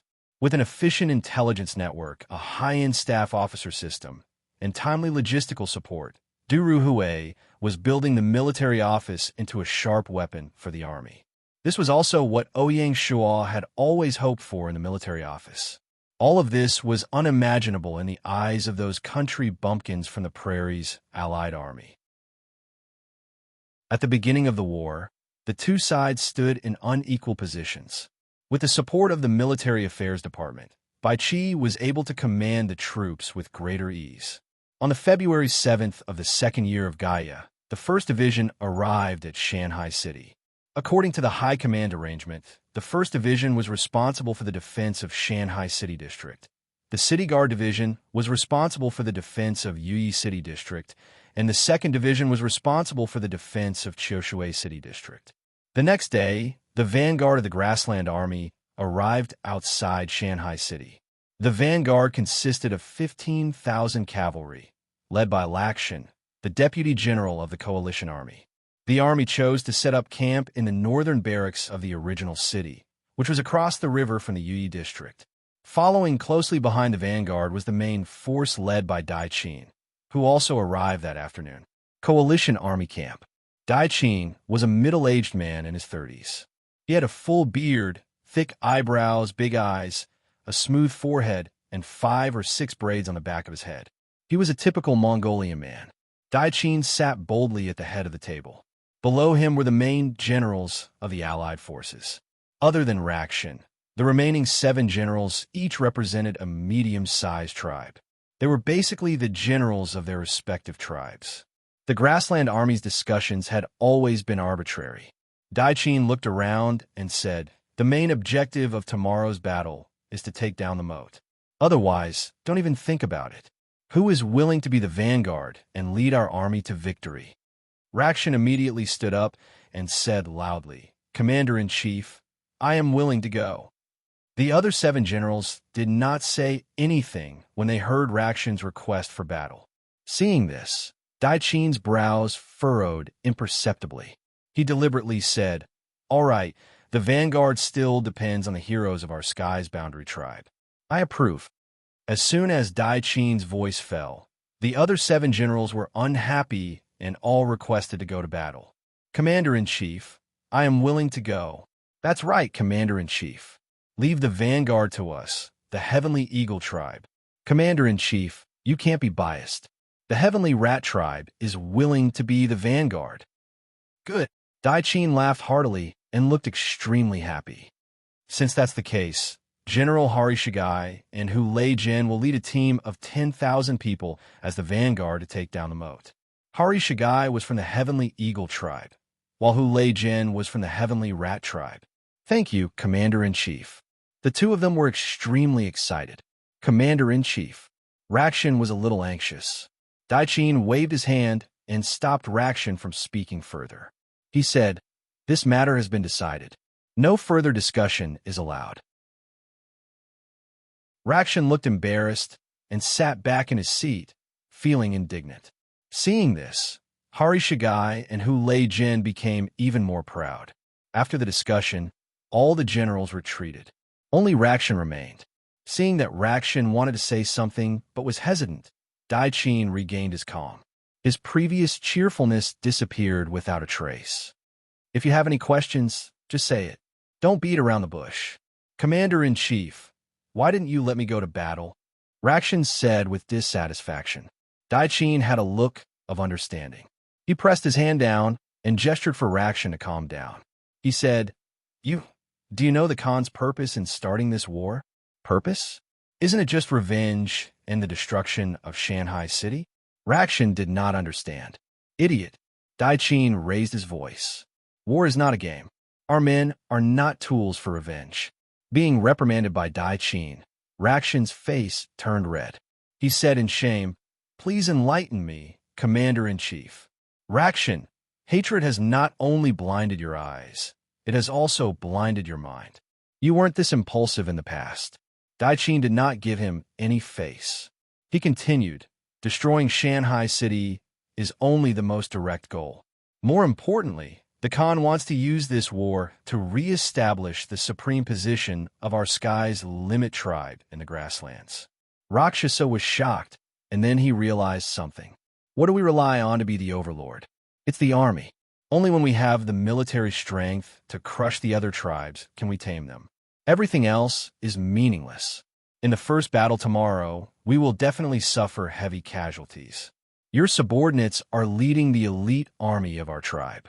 How can we go into battle so easily?" Dai-Chin continued. Rakshin's heart turned cold.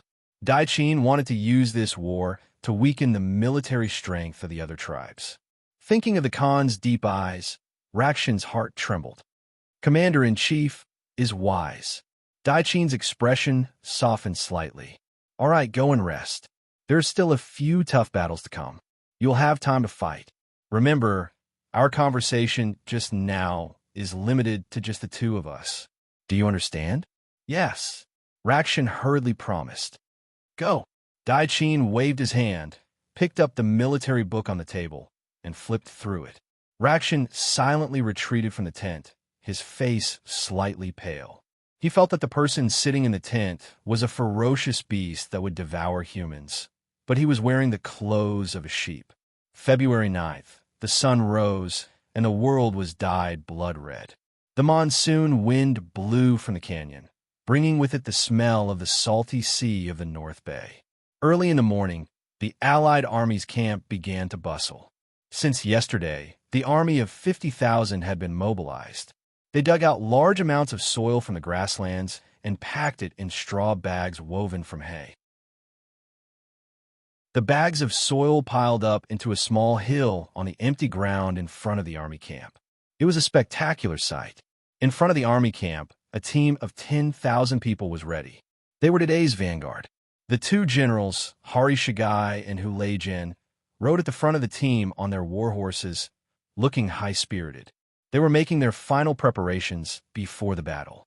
"Sons of the Heavenly Eagle tribe, the Commander-in-Chief has given us this mission because he recognizes our bravery. Today's battle must be fought beautifully. Do you hear me?" Hari Shigai was the first to speak. "Bulaga." Hu Lei-Jin was not to be outdone. He shouted even louder, "Sons of the Heavenly Rat tribe, let's not talk anymore. Kill the Marquis of Lian Province and overturn Shanghai City." Bulaga. Their morale was like a rainbow, blotting out the sun. How could such a scene not make the blood of any man boil? To the sons of the grasslands, bravery was their highest pursuit. The honor of being the greatest warrior of the grasslands was greater than their lives. The soldiers of the other tribes looked envious when they saw this scene. The soldiers discussed animatedly, secretly blaming their commander for not living up to expectations. He did not get the chance to fight the first battle, letting the Heavenly Eagle tribe and the Heavenly Rat tribe steal the lead and steal the limelight. When the remaining 5 generals heard the soldiers' discussion, their expressions turned ugly, and they suppressed their anger. Hulaijin glanced at Hari Shagai from afar, his eyes full of provocation. Hari Shagai was naturally unconvinced. He shouted first, "Move out! Buhagaha!" The Heavenly Eagle tribe responded to their commander with the highest honor. Dai Qin, who was watching from afar, had an indescribable expression on his face. Rakshan, who was standing beside Dai Qin, could not help but feel sad for Hari Shagai and Hulaijin. It was unheard of for them to be so happy even though they were being used. Perhaps the two of them were still grateful to Dai Qin for giving them the chance to make a name for themselves. Rakshan thought maliciously. Thinking of this, Rakshan glanced at Dai Qin, his eyes full of wariness and fear. Dai Qin did not seem to notice Rakshan's gaze. His expression was calm, like a spring breeze. Walking out of the military camp, the 10,000 soldiers split into 2, led by Hari Shagai and Hulaijin. Hari Shagai was responsible for the moat on the west side, while Hulaijin was responsible for the moat on the east side. This arrangement caused the 2 generals to secretly compete with each other from the very beginning. Since ancient times, there was no first place in literature and no second place in martial arts. Needless to say, the first to conquer the moat would be the bravest warrior of the grasslands. The mud bags that had been prepared yesterday were carried by the soldiers one by one, ready to be used to fill the moat. The vast and mighty army was like 2 black lines, heading straight for the moat. The great battle had officially begun. To be continued. Chapter 332. On the city wall, Zhao Sihu looked at the advancing grassland army with a determined expression. Under Dai Qin's instructions, Harchagai and Hulaijin had purposely chosen a section of the moat that deviated from Friendship City. Dai Qin's intentions were very clear. He wanted to bypass Friendship City's inner city and break into Shanghai City's inner city. Bai Qi had long since figured out Dai Qin's intentions.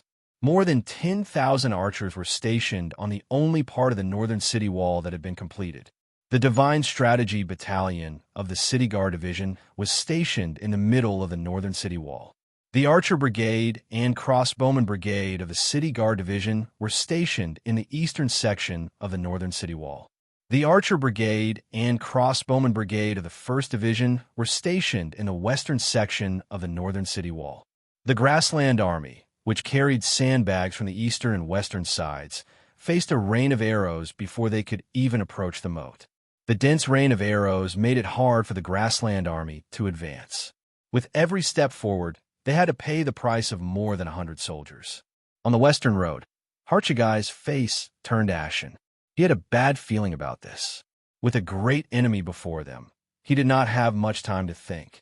He had already made a military pledge to the commander. He could not back down. Otherwise, he would lose face for his entire tribe. With this thought, Harchagai took the lead. He lifted a sandbag over his head and led the charge. As he charged, he shouted, "But Gaha!" Harchagai's actions were indeed effective. The soldiers copied their commander's actions, raising the sandbags over their heads and charging forward despite the rain of arrows. But Gaha! The arrows struck the sandbags. With a buffer, they no longer posed much of a threat to the soldiers. The sandbags were like natural barriers, even more effective than shields. The army on the western road quickly advanced and soon approached the moat. Their goal was to fill up a small section of the moat and create the conditions for the army to pass through. On the city wall, Jiang Kai, the commander of the Archer Brigade of the 1st Division's 3rd Brigade, smiled coldly when he saw the enemy's crude method. "I want to see how you are going to return." Indeed, When the grassland soldiers threw the sandbags into the moat and completed their mission, they no longer had any cover and had to face the rain of arrows again. Immediately, the plains were filled with wails. What was even more painful was that the lucky survivors had to carry a second sandbag and continue with the great project of filling up the moat. Fortunately, the soldiers were strong. If it were an ordinary person, they would not have the courage to make the second trip. As the commanding general, Hari Shigai had his personal guards to protect him when he returned, so he was safe and sound. Unfortunately, shields were not the standard equipment of the grassland army. Ordinary soldiers did not have such equipment. The short distance of 300 meters became an impassable death zone. Every moment, there and there, people died. People could see the 5,000 soldiers diminish at a speed. Seeing this scene, Hari Shigai's face darkened, and he no longer had his previous high spirits. He vaguely felt that he had been cheated, and he had been cheated very miserably. Heavenly 5,000 heavenly shun. If they all died on the battlefield, then even if they won the war, the heavenly eagle tribe would be devoured by their neighbors. Thinking of this, Harachag shuddered. Go, report to the commander-in-chief. Just say that the enemy's firepower is too strong and request for reinforcements. Harachag was not too stupid and immediately thought of asking for reinforcements from the command center. Yes. The guard turned around and ran away. Allied Forces Command. A high platform had been set up. From the platform, the battlefield in the distance could be seen. On the platform, Dai Qin stood in the middle. On his left and right were Lakshan and the other 5 generals. The 5 generals looked at the tragic scene on the battlefield. Their faces turned pale. They were glad that they had not been hot-headed yesterday. Otherwise, they would have been the ones to bear the terrifying rain of arrows. Harchagai's personal guard came to the platform as fast as he could. He knelt on one knee and said anxiously, Commander, the enemy's firepower is too strong. We can't hold on much longer. Commander, please send more reinforcements. As soon as he said that, the generals on the platform all had different expressions. Dai Qin was the only one with a calm expression. He said with a smile, Harchagai was just swearing in front of me yesterday. What? It hasn't even been half an hour, and you can't hold on anymore? Although Dai Qin had a smile on his face, his words were enough to make someone die of shame. The personal guard's face turned red. As a personal guard, it was a great humiliation for the general to be humiliated. Luckily, he was still rational. Thinking of his comrades who were struggling on the edge of death, he shouted with a sorrowful expression, Commander! Commander is magnanimous. Please forgive us for our foolishness. Towards the end, the personal guard said in a sobbing tone, Commander, please have mercy. Leave some roots for the heavenly eagle tribe. We have tried our best. No one can say that we are not brave. As soon as he said that, all the generals were moved. Even the soldiers around them put away their mocking expressions and looked at him with respect. Thinking about it, the heavenly eagle tribe did not retreat under the rain of arrows. They were indeed brave men. If it were them, they would not be able to do better than the heavenly eagle tribe. Dai Qin put away his smile and looked at the guard with admiration. This personal guard was not simple. With just a few words, he had turned the tide and turned the situation around. Who would have thought that the impulsive Harchagai would have such a talent by his side? Dai Qin was about to speak when the heavenly rat tribes who Lagan's personal guard ran over.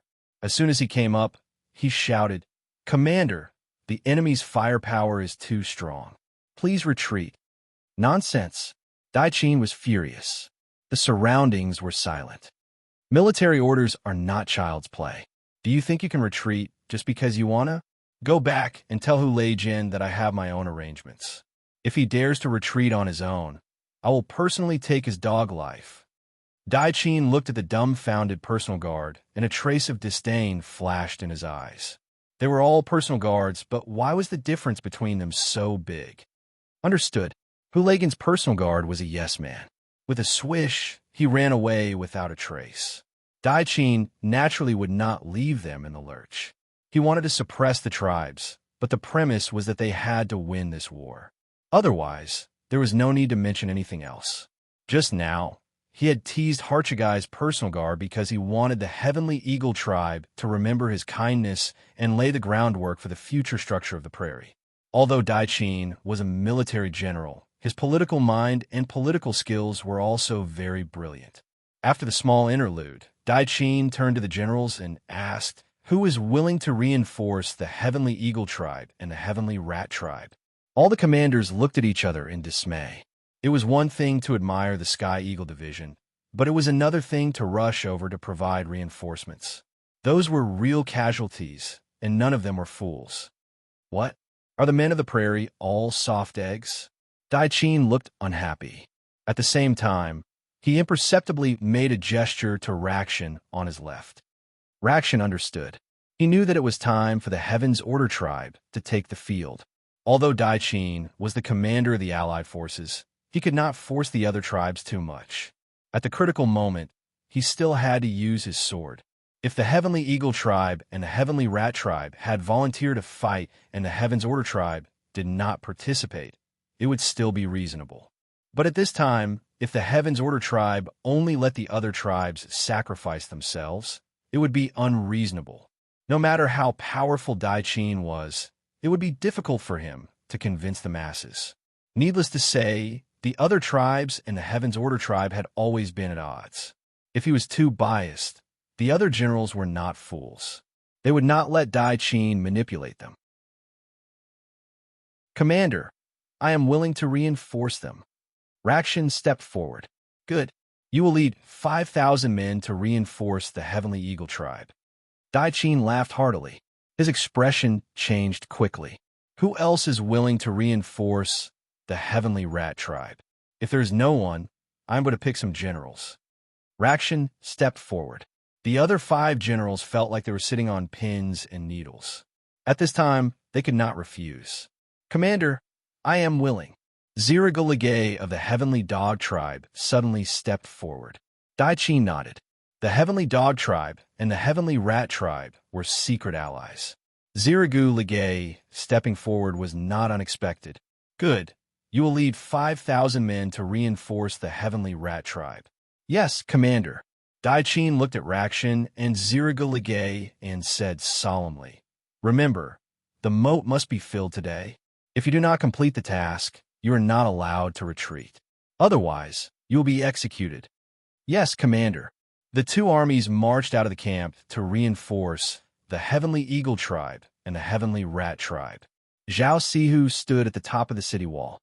Seeing that the other side had sent reinforcements, he muttered to himself, "Great General, you really have incredible foresight."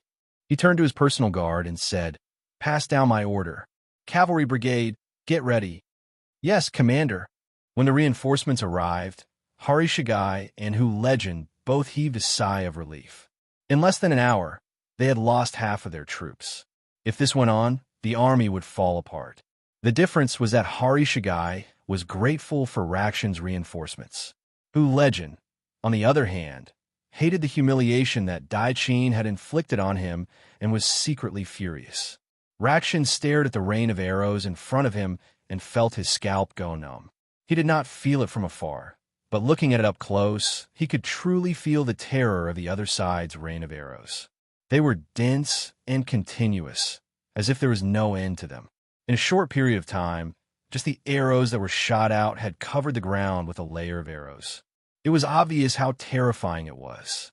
It was not easy for the Heavenly Eagle tribe to be able to hold on until now. Thinking of this, Rakshan was also a man of character. He immediately sent his troops forward to let the Heavenly Eagle tribe catch a breather. After the reinforcements arrived, the progress of filling the moat increased significantly. It looked like the moat was about to be completely blocked and cut in half. With victory in sight, the 2 armies were extremely excited. They were finally going to get rid of this terrible nightmare. At this moment, the north gate of the Friendship City suddenly opened. A cavalry unit rushed out from the gate, heading straight for the Heavenly Rat tribe and the Heavenly Dog tribe's allied forces in the east. In order to fill the moat, the Grassland Army had used the cavalry as infantry. When faced with the cavalry that suddenly appeared, they could only sigh helplessly. To be continued.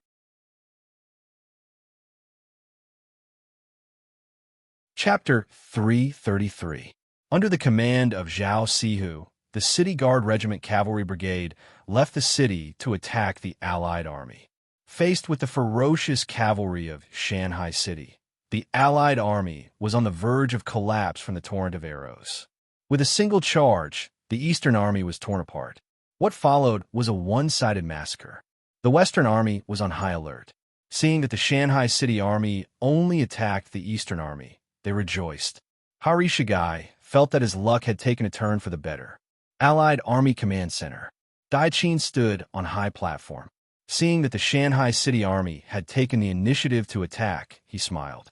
Since he dared to let the vanguard attack, how could he not have made preparations? A group of 10,000 cavalrymen had long been prepared to deal with unexpected situations. Dai Qin was afraid that the enemy would be a coward. Since the enemy dared to leave the city, he was naturally happy. According to his plan, the cavalry would not only rescue the Sky Rat Division and Sky Dog Division, but also attack the enemy. The only thing that surprised him was that the enemy had chosen the right time to attack. Dai Qin did not think too much. With a wave of the flag, the cavalry hidden in the barracks shot out like an arrow, heading straight for the eastern battlefield. The 10,000 soldiers arrived in an instant. Zhao Sihu was very alert. Moreover, with General Bai Qi's prior instructions, he led his troops to attack the Eastern Army for a while. Then, he did not linger and immediately stopped.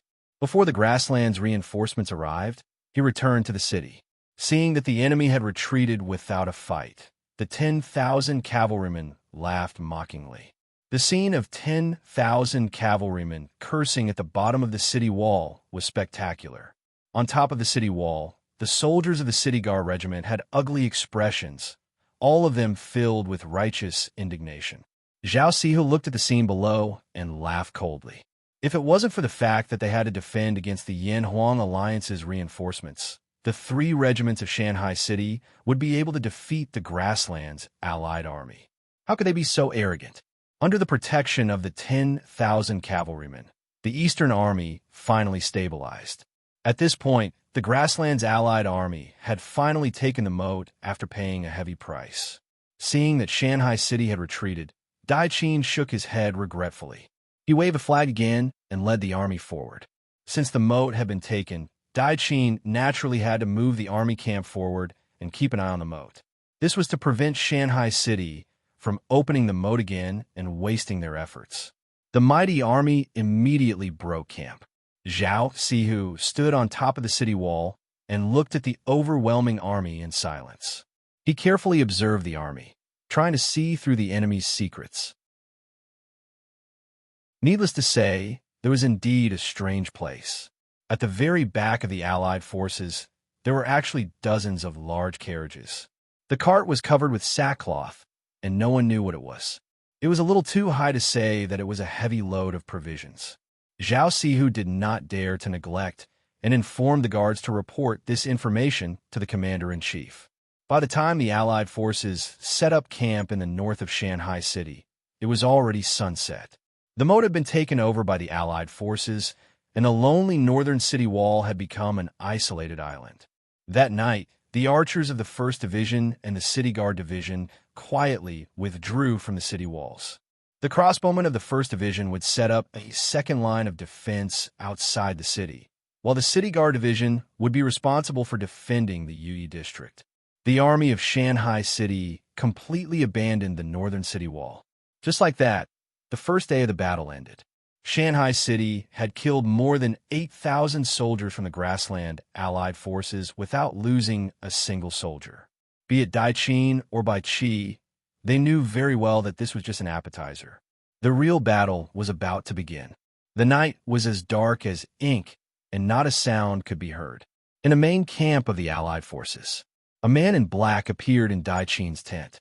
"Isn't it time for you to make your move?" Dai Qin seemed to be very familiar with the man in black, and there was a hint of dissatisfaction in his tone. The Allied forces had suffered heavy losses on the first day of the battle, and Dai Qin was naturally unhappy. "Don't worry, reinforcements will arrive soon," the man in black said expressionlessly. When exactly, Dai Qin was very dissatisfied with the man in black's answer. At the most critical moment, the man in black said nonchalantly, "The most important thing now is to attract the main forces of Shanghai City's army, clear the peripheral obstacles, and create the conditions for the final battle. I don't need you to teach me." Daiqin's expression was cold. They were fighting to the death on the battlefield, while the other party was hiding behind the scenes and making sarcastic remarks. It was really easy. "I wish you all the best for victory tomorrow." With that, the man in black left the tent and disappeared into the night. After the man in black left, Daiqin spat, "Scoundrel." The next day, the sun rose as usual. The sun shone on the vast land of Lianzhou Basin, but did not bring any warmth to the people. War was always this merciless. Because of the war, the farmers outside the city could not farm normally, and the workshops in the city were not in the mood to open for business. The people were on tenterhooks, asking each other for news, afraid that they would wake up and become prisoners. "Did you hear? The enemy has taken over the moat yesterday." The grassland barbarians are so cruel. Among the vast crowd, the expressions of the survivors of the Tianfeng tribe changed, and it was hard to tell what they were thinking. They exchanged looks of excitement and nervousness. On the tall buildings on both sides, two spies from the military intelligence department were like calm hunters, staring at their prey. The calm Shanghai city was actually surging with undercurrents. Every time there was a war, the dark side of society would be exposed. The discussion of the people, naturally, could not stop the rhythm of the war. At 10 o'clock in the morning, the war began. Daiqin led 12,000 soldiers to the northern military camp and monitored the Friendship District. The remaining 30,000 soldiers split into two groups, bypassing the northern city wall and heading straight for Shanghai City. The western group was led by Lakeshan, while the eastern group was led by Shirigo Ligay. The eastern and western groups were like a pair of pincers, deeply embedded into Shanghai City. At this time, apart from the buildings, all valuables in the outer city of Shanghai City had long been moved to the inner city. Lakeshan led his troops into the outer city, and the scene in front of him left him dumbfounded. In the empty space outside the city, a large number of barricades and arrow towers were densely arranged, especially on both sides of the bridge that crossed the river to Qiushui City and Shanghai City. There were even more arrow towers. Apart from that, there were also many caltrops scattered on the ground. It was truly sinister. Whether it was the barricades or the caltrops, they were all war resources that the Combat Readiness Department had prepared for a long time. The role of a powerful military industry in war was undoubtedly evident. Not only that, but the bridge was also heavily guarded. On the bridge to Qiushui City, a group of cavalry was waiting in formation, and the military flag was raised. It was the cavalry of the 2nd Division. On the bridge to Shanghai City, the sword and shield soldiers of the 1st Battalion of the 1st Brigade of the 1st Division were waiting in formation. Bai Qi's strategy was very simple. Before the enemy's trump card was revealed, the Shanghai City Army would try their best to avoid a battle to the death. They would rely on the terrain to deplete the Allied Army's strength as their #1 priority. Even if the battle was a little ugly, as long as it was effective, Bai Qi did not care. Lakeshan's scalp went numb, and he felt like he did not know where to start. "General, what should we do?" His adjutant also looked helpless.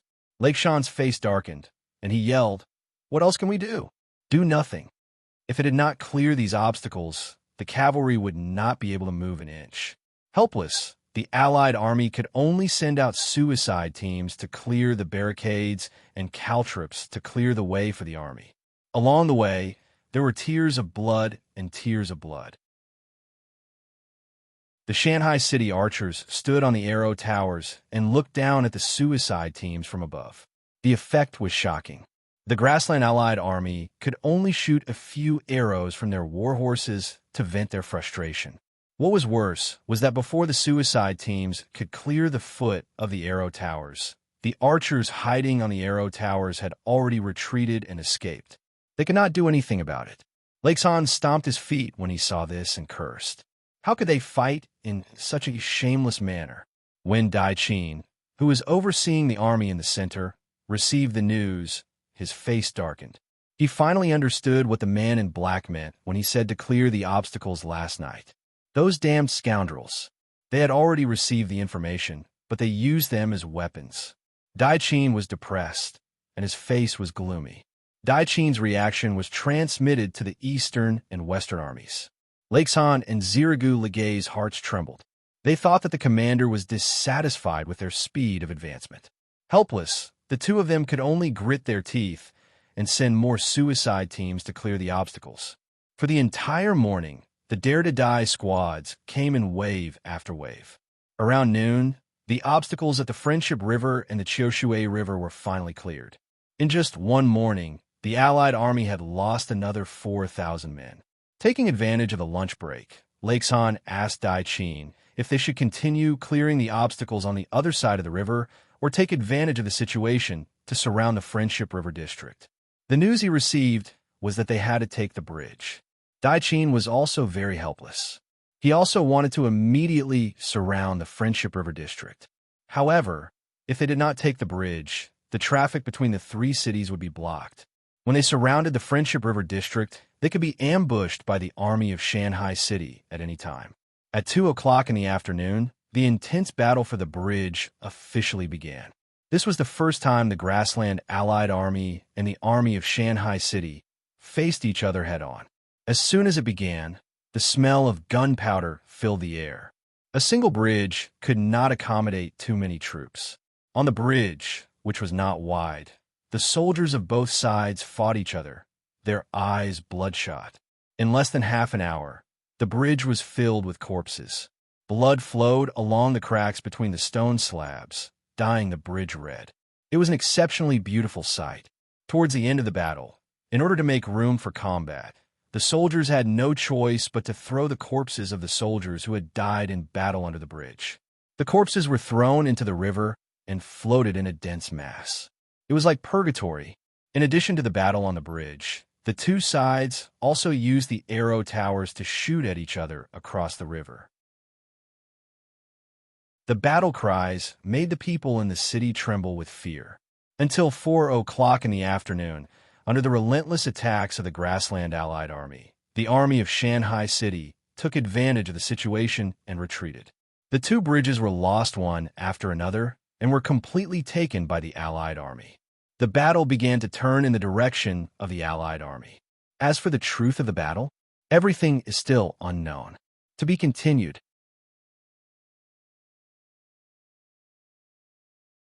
Chapter 334. On the 11th of February, the Allied forces of the steppe besieged the Friendship City district. After 2 days of fighting, the Allied forces had 37,000 soldiers left, and only the City Guard Division was defending the inner city. In terms of military strength, the Allied forces did not have an absolute advantage. Apart from that, Dai Qin had stationed 2,000 soldiers on the two bridges. Although the Grassland Army was mainly cavalry, it did not mean that they would not attack the city. For this war, the Allied forces had spent a long time preparing. One of them was to prepare siege weapons. Aside from the simplest siege ladders, the Allied forces also prepared a secret weapon, which was a mysterious item pulled by dozens of carriages behind the Allied forces, catapults. The catapults were provided by the Yanhuang Alliance. If Ouyang Shuo could obtain the latter manufacturing manual by suppressing bandits, the Yanhuang Alliance naturally could as well. Both sides had equal opportunities. The catapults had been secretly transported to the Sky Order tribe half a month ago and had been kept a secret all this time. Now, the veil was finally lifted. When more than 30 catapults were set up at the north of Friendship City, Zhao Sihu had a bitter expression on his face. He had already reported this information to the commander-in-chief. The commander-in-chief had sent spies over the past 2 days to figure out what exactly was being concealed by the Allied forces. Unfortunately, the Allied forces' defenses were too tight. Anyone who tried to get close to the carriages would be killed mercilessly. The spies from the intelligence agency could not get close at all. At around 9 o'clock in the morning, amidst the rumbling explosions of the catapults, the siege began. A large number of rocks were hurled into the city, destroying everything that could be destroyed, be it the archery towers or the residences. nothing could escape the catapult's attacks. The ballistae set up at the north city wall were the main targets of the catapults. The ballistae were the bane of cavalry. How could Dai Qin let them go? However, in front of the 3 bows, 8 bulls bed crossbow, ordinary catapults did not have an advantage in range. The catapult's range was about 400 meters, but the ballistae's range could reach 500 meters. Hence, the catapults were completely within the ballistae's attack range. The Divine Arms Battalion immediately retaliated. Arrows filled the sky and rained down on the catapults. Be it the catapults or the ballistae, they were all relatively sophisticated weapons. However, the more sophisticated the weapons were, the more precious they would be. Once they suffered an attack, they would immediately be damaged and could not be used normally. In this contest between the catapults and the ballistae, the Divine Arms Battalion obtained a complete victory. Of the 30-odd catapults, more than 20 were destroyed in less than an hour. Correspondingly, less than 10 ballistae were destroyed. The Divine Arms Battalion achieved another amazing feat. Dai Qin's face darkened at the command center. He could still remember that when the Yin-Huang Alliance had provided the catapults, they had guaranteed that Shanghai City wouldn't be able to defend against them. At the crucial moment, the Divine War's Divine Battalion sent the catapult. At the crucial moment, the Divine Battalion's men still. Dai Qin looked down on the Yin-Huang Alliance more and more. With the Divine Qin, the forces of the Alliance with of them of marching the cities they raised. With the Divine Strategy Battalion's protection, it would be very difficult for any army to break into Friendship City. With the army Battalion of Friendship, army of the soldiers of army from army of county, of army, and of the Qin army, army of soldiers of mountain of the Qin army, with its weak defenses, were like wheat in a wheat field, harvested in rows. Fortunately, the allied army of the Qin army was very ferocious, not fearing death. Braving the rain of arrows, they resolutely rushed to the city walls. By the time the allied army reached the city walls after much difficulty and set up the siege ladders, an even greater disaster greeted them. Countless logs and boulders fell from the top of the city walls, taking away wave after wave of lives. Sieges had always been the most intense. On the battlefield of flesh and blood, if one's heart was not cold enough, one would immediately break down. The assault continued until noon, but Friendship City remained as firm as a rock. Not a single soldier from the Allied army managed to climb up the city walls and pose a threat to the City Guard division. In the end, without the help of the catapults, the Allied army of the Qin army would be defeated. On horseback, they were heroes. However, on sieges, their hands and feet were tied. Taking advantage of the break, the City Guard division could finally catch a breather. It was not as easy as it seemed to be to defend such a huge city with just a single division.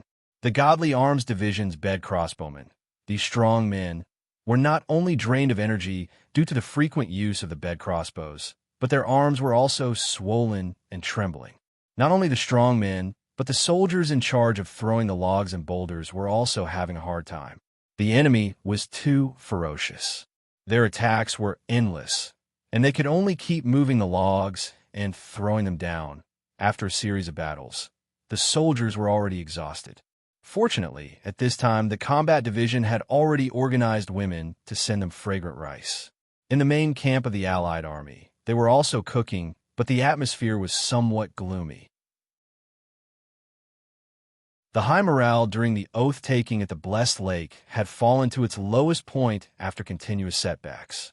Some soldiers even felt despair. They felt that the Allied army would not be able to take down Friendship City no matter what. The pessimistic mood that pervaded the camp made Dai Qin frown deeply. He was only able to hold on until now because of the reinforcements promised by the Yin-Huang Alliance. These damn scoundrels. Even at this time, they still haven't appeared. What tricks are they playing? The Allied army was already on the verge of collapse. Any setback could cause them to fall apart. Dai Qin could sense that the eyes of the generals of the various races were already wandering. This was a sign that they wanted to retreat. At the end of the day, only the Sky Boundary Tribe had a deep grudge against Shanghai City.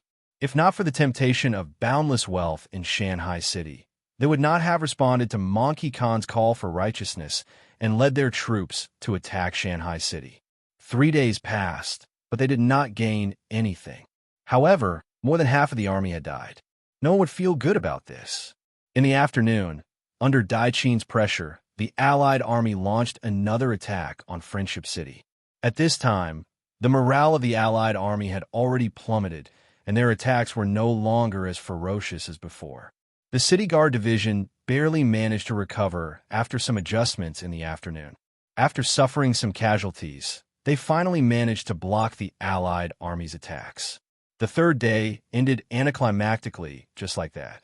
At night, in the Allied army's tent, Dai Qin flew into a rage, no longer as calm as he was at the beginning.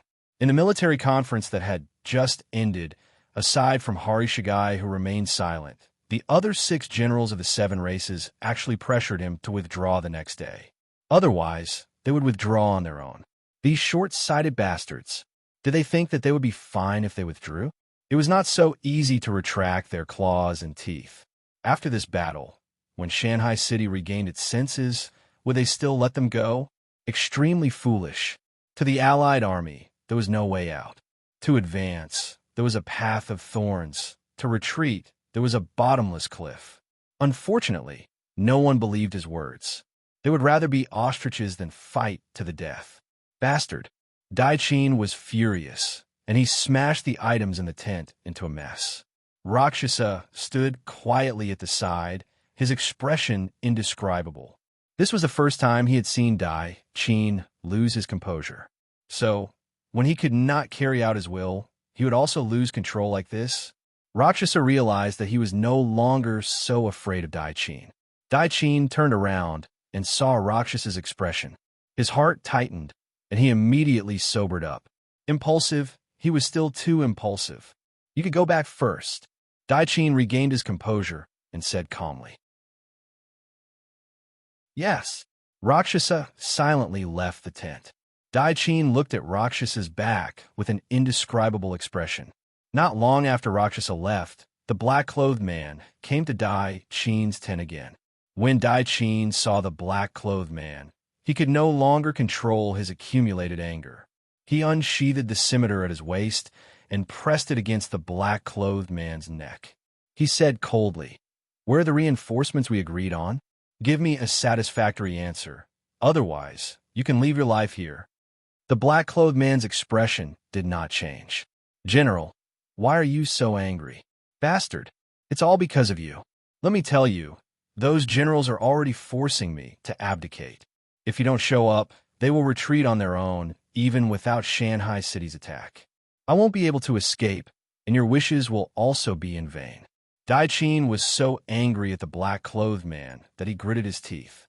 "Reinforcements will arrive tomorrow."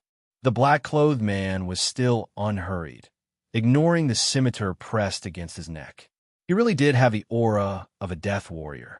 Dai Qin's eyes narrowed. He sheathed the scimitar and said in a low voice, "Is this true? General, you will know when you see it tomorrow. There is no need for me to lie. All right, I'll believe you one last time." Dai Qin was also very helpless. He was now in a dilemma. His only hope was the Yin-Huang Alliance's reinforcements.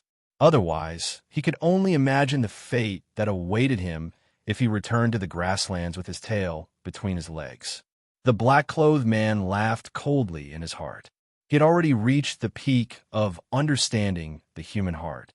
The timing of the Yin-Huang Alliance's attack had been repeatedly calculated by the military's senior staff officers. It just so happened to be at Dai Qin's critical point. On the surface, the black-clothed man was still expressionless. He said indifferently, "I'll take my leave now. I still need you to cooperate with us tomorrow to put on a good show." Dai Qin was unwilling to answer. The black-clothed man did not care. He left the tent and once again disappeared into the night. In the darkness of the night, an army of 20,000 people quietly appeared in the wilderness of Lian Prefecture. The army was like a ghost, silently watching Shanghai City that stood in the wilderness. Among the silent advancing army were Lord Chunxin and Xiongba, the two leaders of the Yan-Huang alliance. There was also a special existence. He was Bai Qi's old friend, Zhao Kuo.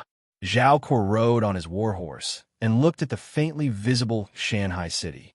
He muttered to himself, "Calm, martial lord, we meet again. This time, I won't lose to you." The night was as dark as ink. A light breeze blew, drowning out Zhao Kuo's voice. Shanghai City was facing a real crisis. To be continued.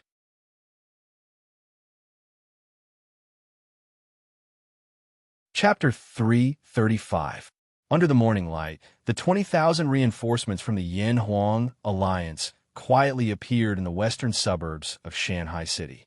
At the same time, an army of 20,000 soldiers led by Zhang Lang and Feng Qingyang quietly appeared on the east side of Shanghai City and headed straight for the eastern camp of the city. In Duanren County, Di Chun and Wandering Huan led 5,000 elites to reinforce Killing Breaker's army.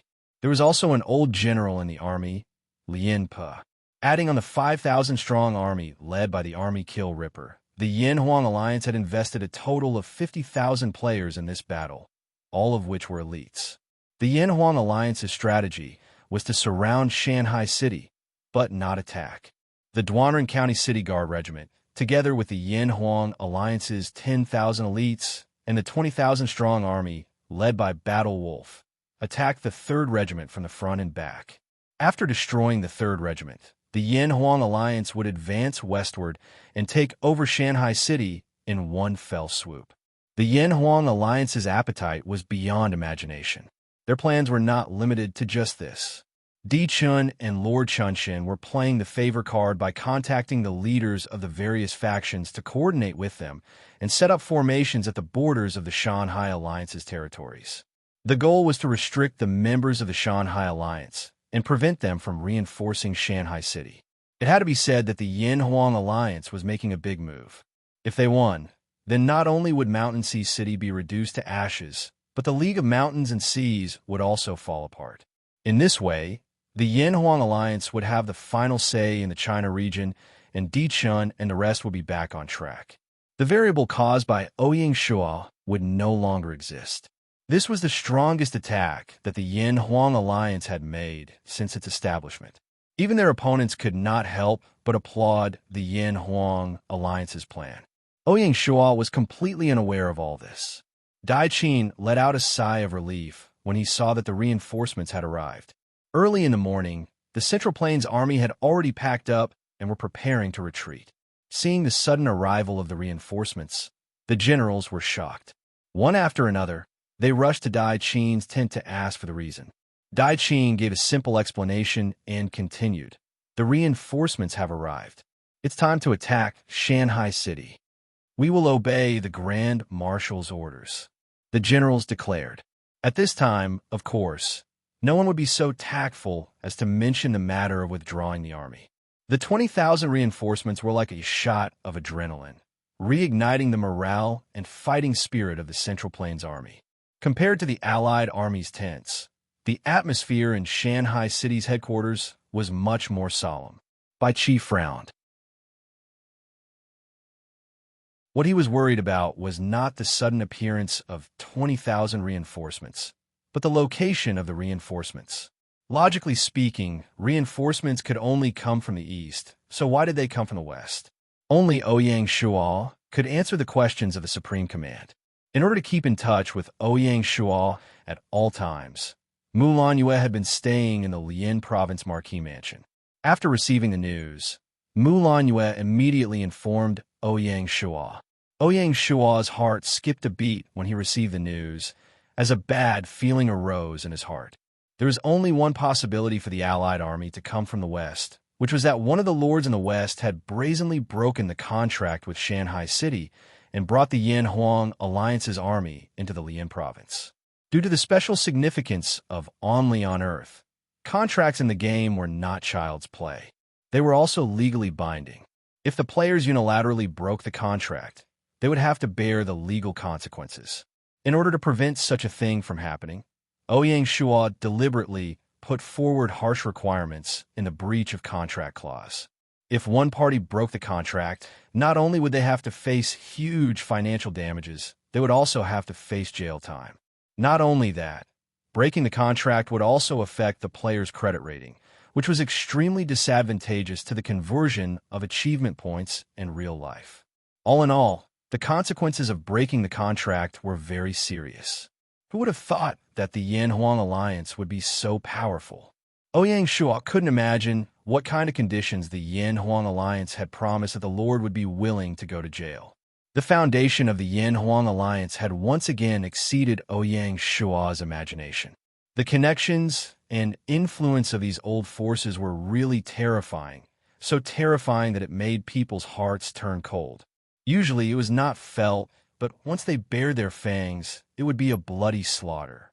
In this aspect, Ouyang Shua could only be considered a small fry, and he couldn't even catch up to Di Chun and the others. Ouyang Shua didn't even have time to sigh. His first reaction was to remind Mu Lanyue to pay attention to the situation in the east. Since there was a breach of contract in the west, there would also be a breach of contract in the east. The Yan-Huang alliance had racked their brains and definitely wouldn't want to play house. If there was an allied army in the east, the 3rd Division would be in danger under a pincer attack. In reality, Ouyang Shua didn't expect much from his own warning. Since the allied army in the west had already appeared, it was too late. Ouyang Shua only hoped that the military intelligence department would be able to react quickly and capture the Eastern Army in time to buy time for the 3rd Division. As for the members of the Mountain and Sea Alliance, Ouyang Shua only had one sentence for them: act according to the situation. As the saying went, a crisis was an opportunity. If the members could grasp this opportunity, they might be able to expand their forces and wipe out the surrounding demons. As for Shanghai City, it was not time for them to send reinforcements. Ouyang Shua's warning immediately stabilized the chaotic situation of the Mountain and Sea Alliance. Bai Hua and the others weren't ordinary people either. It was only because of the suddenness of the situation that there was chaos. After calming down, it was time to make a plan. Now was not the time to decide the outcome of the war. After listening to Mu Lanyue's message, Bai Qi was silent. He ordered the divisions to stay still. After that, Bai Qi stayed in his room alone. No one knew what he was planning. East of Lian Province. In order to guard against the Mountain Barbarian Tribe and Chiyu City's lobbyists, the Military Intelligence Department had already planted many spies in the eastern suburbs. Following that was the Battle of Lian Province, so the Military Intelligence Department did not dare to be negligent. The illicit relationship between the Sky Order Tribe and Duanren County was discovered by the spies of the Military Intelligence Department. Compared to the lack of security in the western suburbs, the entire eastern suburbs was basically under the surveillance of the Military Intelligence Department. Therefore, as soon as the eastern troops appeared, they were discovered by the spies of the Military Intelligence Department. The spies did not dare to be negligent and immediately used a hummingbird to inform the East City Barracks so that the 3rd Division could be on guard. The Battle Wolf Division was about a day's journey from the East City Barracks. If they accelerated, they would arrive in less than a day. The high speed of the hummingbird bought the 3rd Division half a day's time. It was this precious half a day that allowed the 3rd Division to escape from death. The intelligence officer of the Military Intelligence Department stationed in the East City Barracks received the news and did not dare to be negligent. He immediately reported it to the 3rd Division's commander, Eli. Eli received the news and urgently summoned all the brigade commanders for a meeting. Time is of the essence. If anyone has any ideas, speak up. Although Eli was fierce, he was very democratic. He knew his own shortcomings, so he humbly listened to the opinions of his subordinates. The tent suddenly quieted down. The brigade commanders were basically peasants. They could lead troops in a battle and kill the enemy. But this time, it was difficult for these uncouth men to put forward constructive suggestions. Among the 5 brigade commanders, only one was highly regarded by Eli. He was the commander of the 2nd Brigade, Lei Jingtian. Lei Jingtian was from the Thunder and Lightning tribe, and the Gushan County commander, Lei Fan, was his cousin. Although Lei Jingtian was from the Brute tribe, He was very quick-witted and did not stick to one pattern. Sure enough, seeing that no one spoke, Lei Jingtian did not disappoint and said bluntly, "The enemy is 2 or 3 times our number. I'm afraid we can't defend the East City barracks alone. I think the only thing we can do now is to retreat as soon as possible before the enemy completes the encirclement." Retreat? Retreat to where? Gushan County. Gushan County? Eli's eyes lit up. That's right. First, Gushan County is inhabited by the Brute tribe, and the Independent Brigade is also stationed in Gushan County. If we retreat to Gushan County, we can not only get reinforcements, but also recruit a large number of reserves. Second, Gushan County's fortifications are complete, much better than the East City barracks. Only by retreating to Gushan County can we hold our ground. As soon as he finished speaking, all the generals agreed. Agreed. Agreed. Good. Then it's decided. The entire army will retreat to Gushan County. Eli made the decision. General, this matter needs to be properly arranged. We can't let the enemy bastards see through us. Liao Kai, the personal guard battalion commander, reminded. Yes, it needs to be properly arranged. Eli stroked his short beard and turned to look at the intelligence officers sitting in the meeting, saying, "The military intelligence department will immediately send the information and arrangements on our side to the high command to prevent them from worrying. At the same time, ask the high command what to do next." Understood. In fact, when the military intelligence department spies discovered the Battle Wolf Division's whereabouts, they had already sent 2 copies of the intelligence report. One copy was sent to the East City Barracks and the other to the Shanghai City Military Intelligence Headquarters. Right now, the only thing that needed to be sent to the High Command was the 3rd Division's withdrawal. Time was of the essence. After the meeting, the East City Barracks became busy.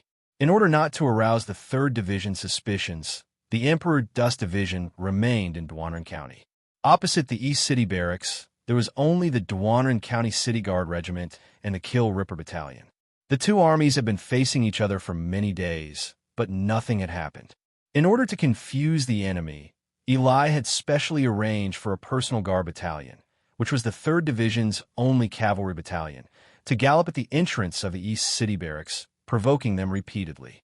At the same time, they had also carefully disguised the East City Barracks. The main force, after disguising themselves, had quietly retreated from the back of the East City Barracks. But towards all of this, Ba Dao and military Kill Ripper were completely unaware. The hatred the two had for Ouyang Shua was truly unforgettable. At this moment, they were immersed in the delightful thoughts of revenge, unable to extricate themselves. As time passed, the Yin-Huang Alliance's series of arrangements were gradually uncovered by busybodies. The forums were in an uproar, and basically all of them were voices criticizing Shanghai City. Shanghai City is about to fall. The Yin-Huang Alliance is a cut above. The Yin-Huang Alliance is quiet, but with a single brilliant feat. The Yin-Huang Alliance is amazing. Take drastic measures. Give the Yin-Huang Alliance a thumbs up. The power structure of the China server is changing. Where will the commoners go? Shocking reversal. The Yin-Huang Alliance's ultimate move. There were those who cheered and jumped for joy, and there were those who hung their heads in despair. Whether it was those who opposed or those who supported Shanghai City, none of them had high hopes for Shanghai City. No one thought that in such a desperate situation, Shanghai City would be able to make a comeback.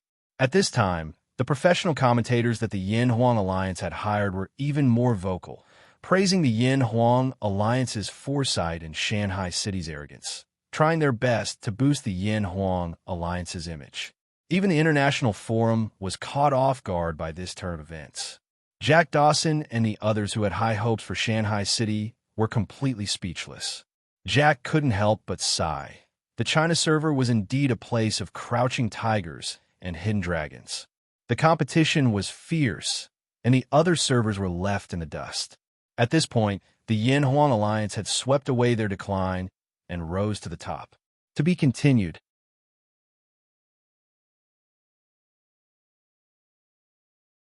Chapter 336. At 5 o'clock in the afternoon, Battlewolf led his troops to the East Camp. Seeing the Battle Wolf division appear, Dichen also led his troops out of the city, and the two armies officially surrounded the east camp. Because it was late, the two armies decided to fight tomorrow. It was this decision that bought enough time for the 3rd Division to retreat. That afternoon, the Military Intelligence Department of the East Camp sent a hummingbird to Shanghai City, bringing back the latest information. Bai Qi was relieved to learn that the 3rd Division had successfully retreated. It seemed that the 3rd Division was not in any danger. With Gushin County, they could hold on for at least 4 or 5 days. With these days, he could leisurely make arrangements. Bai Qi had prepared a big gift for the enemy. After setting up camp, Battle Wolf took Zhao Zhuang to the high platform and observed the east camp in front of them. Why is the opposite camp so quiet? Zhao Zhuang was a little confused. Battle Wolf listened attentively and said with a frown, "It is a little too quiet. Should we arrange for spies to investigate?" Battle Wolf shook his head and said, "No, we will attack tomorrow morning anyway." "Okay, I will go patrol the barracks." Zhao Zhuang turned and left. Battle Wolf looked at Zhao Zhuang's back and nodded. Battle Wolf was quite satisfied with Zhao Zhuang. Although Zhao Zhuang was not as talented as Zhao Qua, and his character was not pleasing to the eye, he was taciturn. However, Zhao Zhuang had one quality that Battle Wolf appreciated, and that was his willingness to work without complaint. Zhao Zhuang always quietly arranged everything on the march, looking for a suitable place to camp, planning the camp, allocating supplies, arranging night watch, patrolling the barracks, and so on. Under Zhao Zhuang's arrangement, Battle Wolf did not have to worry about the trivial things on the march. This was a general that people could rest assured about. The next day, the Allied army launched an attack on the east camp. Strangely, in the face of the attacking army, the east camp was still quiet. Seeing this, Battle Wolf felt uneasy. The attack was unexpectedly smooth. Without any resistance, the Allied army rushed into the east camp. At this time, even a fool would have noticed the problem. The two armies successfully met in the east camp. Looking at the empty camp, Di Chun and Battle Wolf's faces were extremely ugly. In the camp, the scarecrows in armor were scattered all over the place. They stared at the Allied forces silently, as if they were looking at a group of clowns, silently mocking them. Motherf asterisk her. Army Kill Ripper cursed. He waved his treasured sword and cut down a scarecrow, venting his dissatisfaction. Di Chun, on the other hand, was relatively calm. He came to the War Wolf side and asked in a deep voice, "What do you think?" It's obvious that our army has been under the surveillance of Shanghai City. They must have received the news a long time ago. I estimate that they have already evacuated the camp yesterday afternoon. Zhang Lang was also a little depressed. The feeling of not being in his control was indeed unpleasant. Dichen nodded and agreed with War Wolf's judgment. He said, "We have blocked both the north and south sides. Where can they escape to?" After saying this, Di Chun stopped Ba Dao, whose face was equally dark, and asked, "Does the Mountain Sea Territory have any subsidiary territories in this area?" "Yes. To the west, near the Qiushui River, was Yuyi County. To the east, near the Shirwan Mountains, was Gushin County. These two territories were forcibly occupied by the Mountain Sea Territory." Ba Dao added fuel to the fire. Dichen nodded and ignored Ba Dao's provocation. He continued to ask, "So, what do you think they will escape to? Yuyi County or Gushin County?" This, Ba Dao was speechless. He didn't dare to make a conclusion. At this moment, Zhao Zhuang and Lien Po walked over together. Dichen didn't dare to be negligent. He said respectfully, "Old General, how is it? Did you find anything?" Lien Po stroked his beard and said, "According to my observation, the enemy retreated around noon yesterday. Their direction of retreat should be to the east." He was indeed an old general with rich experience and could see through the situation as clearly as looking at a fire. Is it possible that they are deliberately deceiving us? Zhang Lang was still a little worried. "It's not impossible," Lien Po suddenly said in an indifferent tone. Although he said it politely, he was actually very sure of his judgment. It was just that he didn't want to be too straightforward. Zhang Lang was embarrassed by Lien Po's words. Zhao Zhuang, who was standing next to him, also looked embarrassed. He smiled bitterly. He knew old Lien Po's temperament too well. Ahem. Di Chun helped the war wolf out of trouble. He looked at Domineering Blade again and asked, "Is there anything special about Gushan County?" Ba Dao had no choice but to answer obediently. He immediately said, "Gushan County is a mountain barbarian autonomous county, and the people living there are barbarians." Clearly, Ba Dao had done a lot of research on the Mountain Sea territory. "All right." Blade Overlord suddenly patted his head and said loudly, "In addition to the City Defense Battalion, there's also a field brigade stationed in Gushan County. I guess it's to defend against the wild beasts in the Shirwan Mountains." Di Chun and Zhang Lang looked at each other and made a decision. It seemed that the 3rd Division had most likely retreated to Gushan County. Di Chun looked around to boost morale. He said loudly, "The enemy retreated hastily, so they couldn't have gone far. Even when they arrived at Gushan County, they had to fight in haste." How can a small county stop my army of 40 to 50,000? Not bad. If the enemy retreated, it means that they don't have the confidence to fight us head-on, which is a sign of cowardice. Zhang Lang stepped forward at the right time and said, "At this moment, we will immediately send our troops to Gushan County." "Send troops to Gushan County and annihilate the 3rd Division," Wandering Huan shouted. "Send troops to Gushan County and annihilate the 3rd Division." The sound was earth-shattering. For a moment, the Allied army's morale was greatly boosted. They reorganized their troops and rushed toward Gushan County. The 3rd Division traveled day and night and finally arrived at Gushan County in the early morning. Coincidentally, at this time, the Allied army launched a general attack on the East Barracks. Lei Fan, the magistrate of Gushan County, received the news and personally welcomed the army into the city. In the county government's meeting hall, the corps members were present. In addition to the main generals of the 3rd Division, there was also the commander of the Gushan Independent Brigade, the commander of the Gushan County City Defense Battalion, and the magistrate of Gushan County, Lei Fan. The situation was urgent. After briefly explaining the military situation, Eli directly issued an order. "According to the wartime regulations, as the Chief General of the East Barracks, I'm the Supreme Military Commander of the Eastern Theater of Operations during wartime and have the right to mobilize all the troops in the area under my jurisdiction." Eli had a stern and oppressive aura.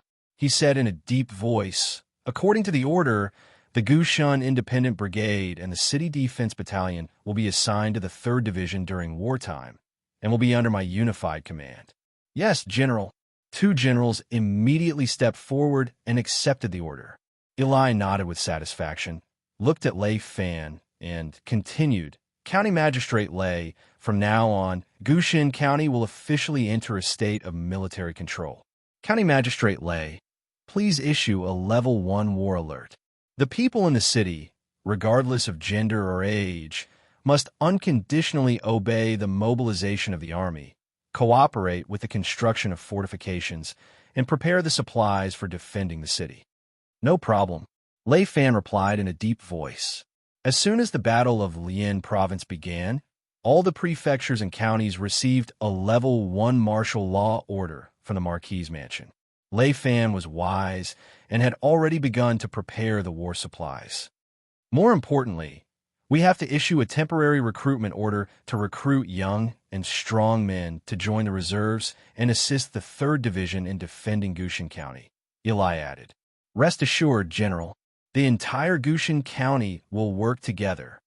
Lei Fan was full of confidence. "Good." Eli slapped the table. "Time is of the essence, so I won't say much. Go and get ready." "Yes, sir." After the military meeting, Gushan County became completely busy. The more preparation they had now, the more protection they had, and the less bloodshed they would have. The mountain barbarians were indeed warlike. As soon as the temporary recruitment order was issued, hundreds and thousands of young mountain barbarians rushed to the registration point, fighting to join the army. The heavy infantry brigade of the 3rd Division was made up of mountain barbarian warriors. With excellent equipment, generous pay, and high status, they had long become the object of worship and envy of the younger generation of mountain barbarians. Now that they had the opportunity to join the army, how could they not be enthusiastic? The others, under the organization of the county government, either went outside the city to cut down trees and hoard rolling logs and stones, or to reinforce the city walls, or to dig trenches outside the city. The entire Gushin County seemed to have suddenly come to life, bustling with activity. Shanghai City. After arriving at Shanghai City, the 20,000-strong army, led by Lord Chunshin and Xiongba, set up camp in the western suburbs of Shanghai City, keeping a close eye on Shanghai City. After the arrival of the reinforcements, Daiqin had a meeting with Lord Chunshin. The result of the meeting was to part on bad terms. The disagreement between the two was over which inner city to take first. Daiqin's intention was to attack Friendship City. His reason was that Friendship City was already on the verge of collapse under the fierce attack of the Grassland Allied forces. With a little more effort, they would definitely be able to successfully capture Friendship City. But Lord Chunshin did not agree. He only had one goal, and that was Shanghai City District. As for Qiushui City District, it was automatically ignored by the two. Although the flag of the 2nd Division hung on top of Qiushui City, they all knew that the 2nd Division was a cavalry division and was not good at defending cities.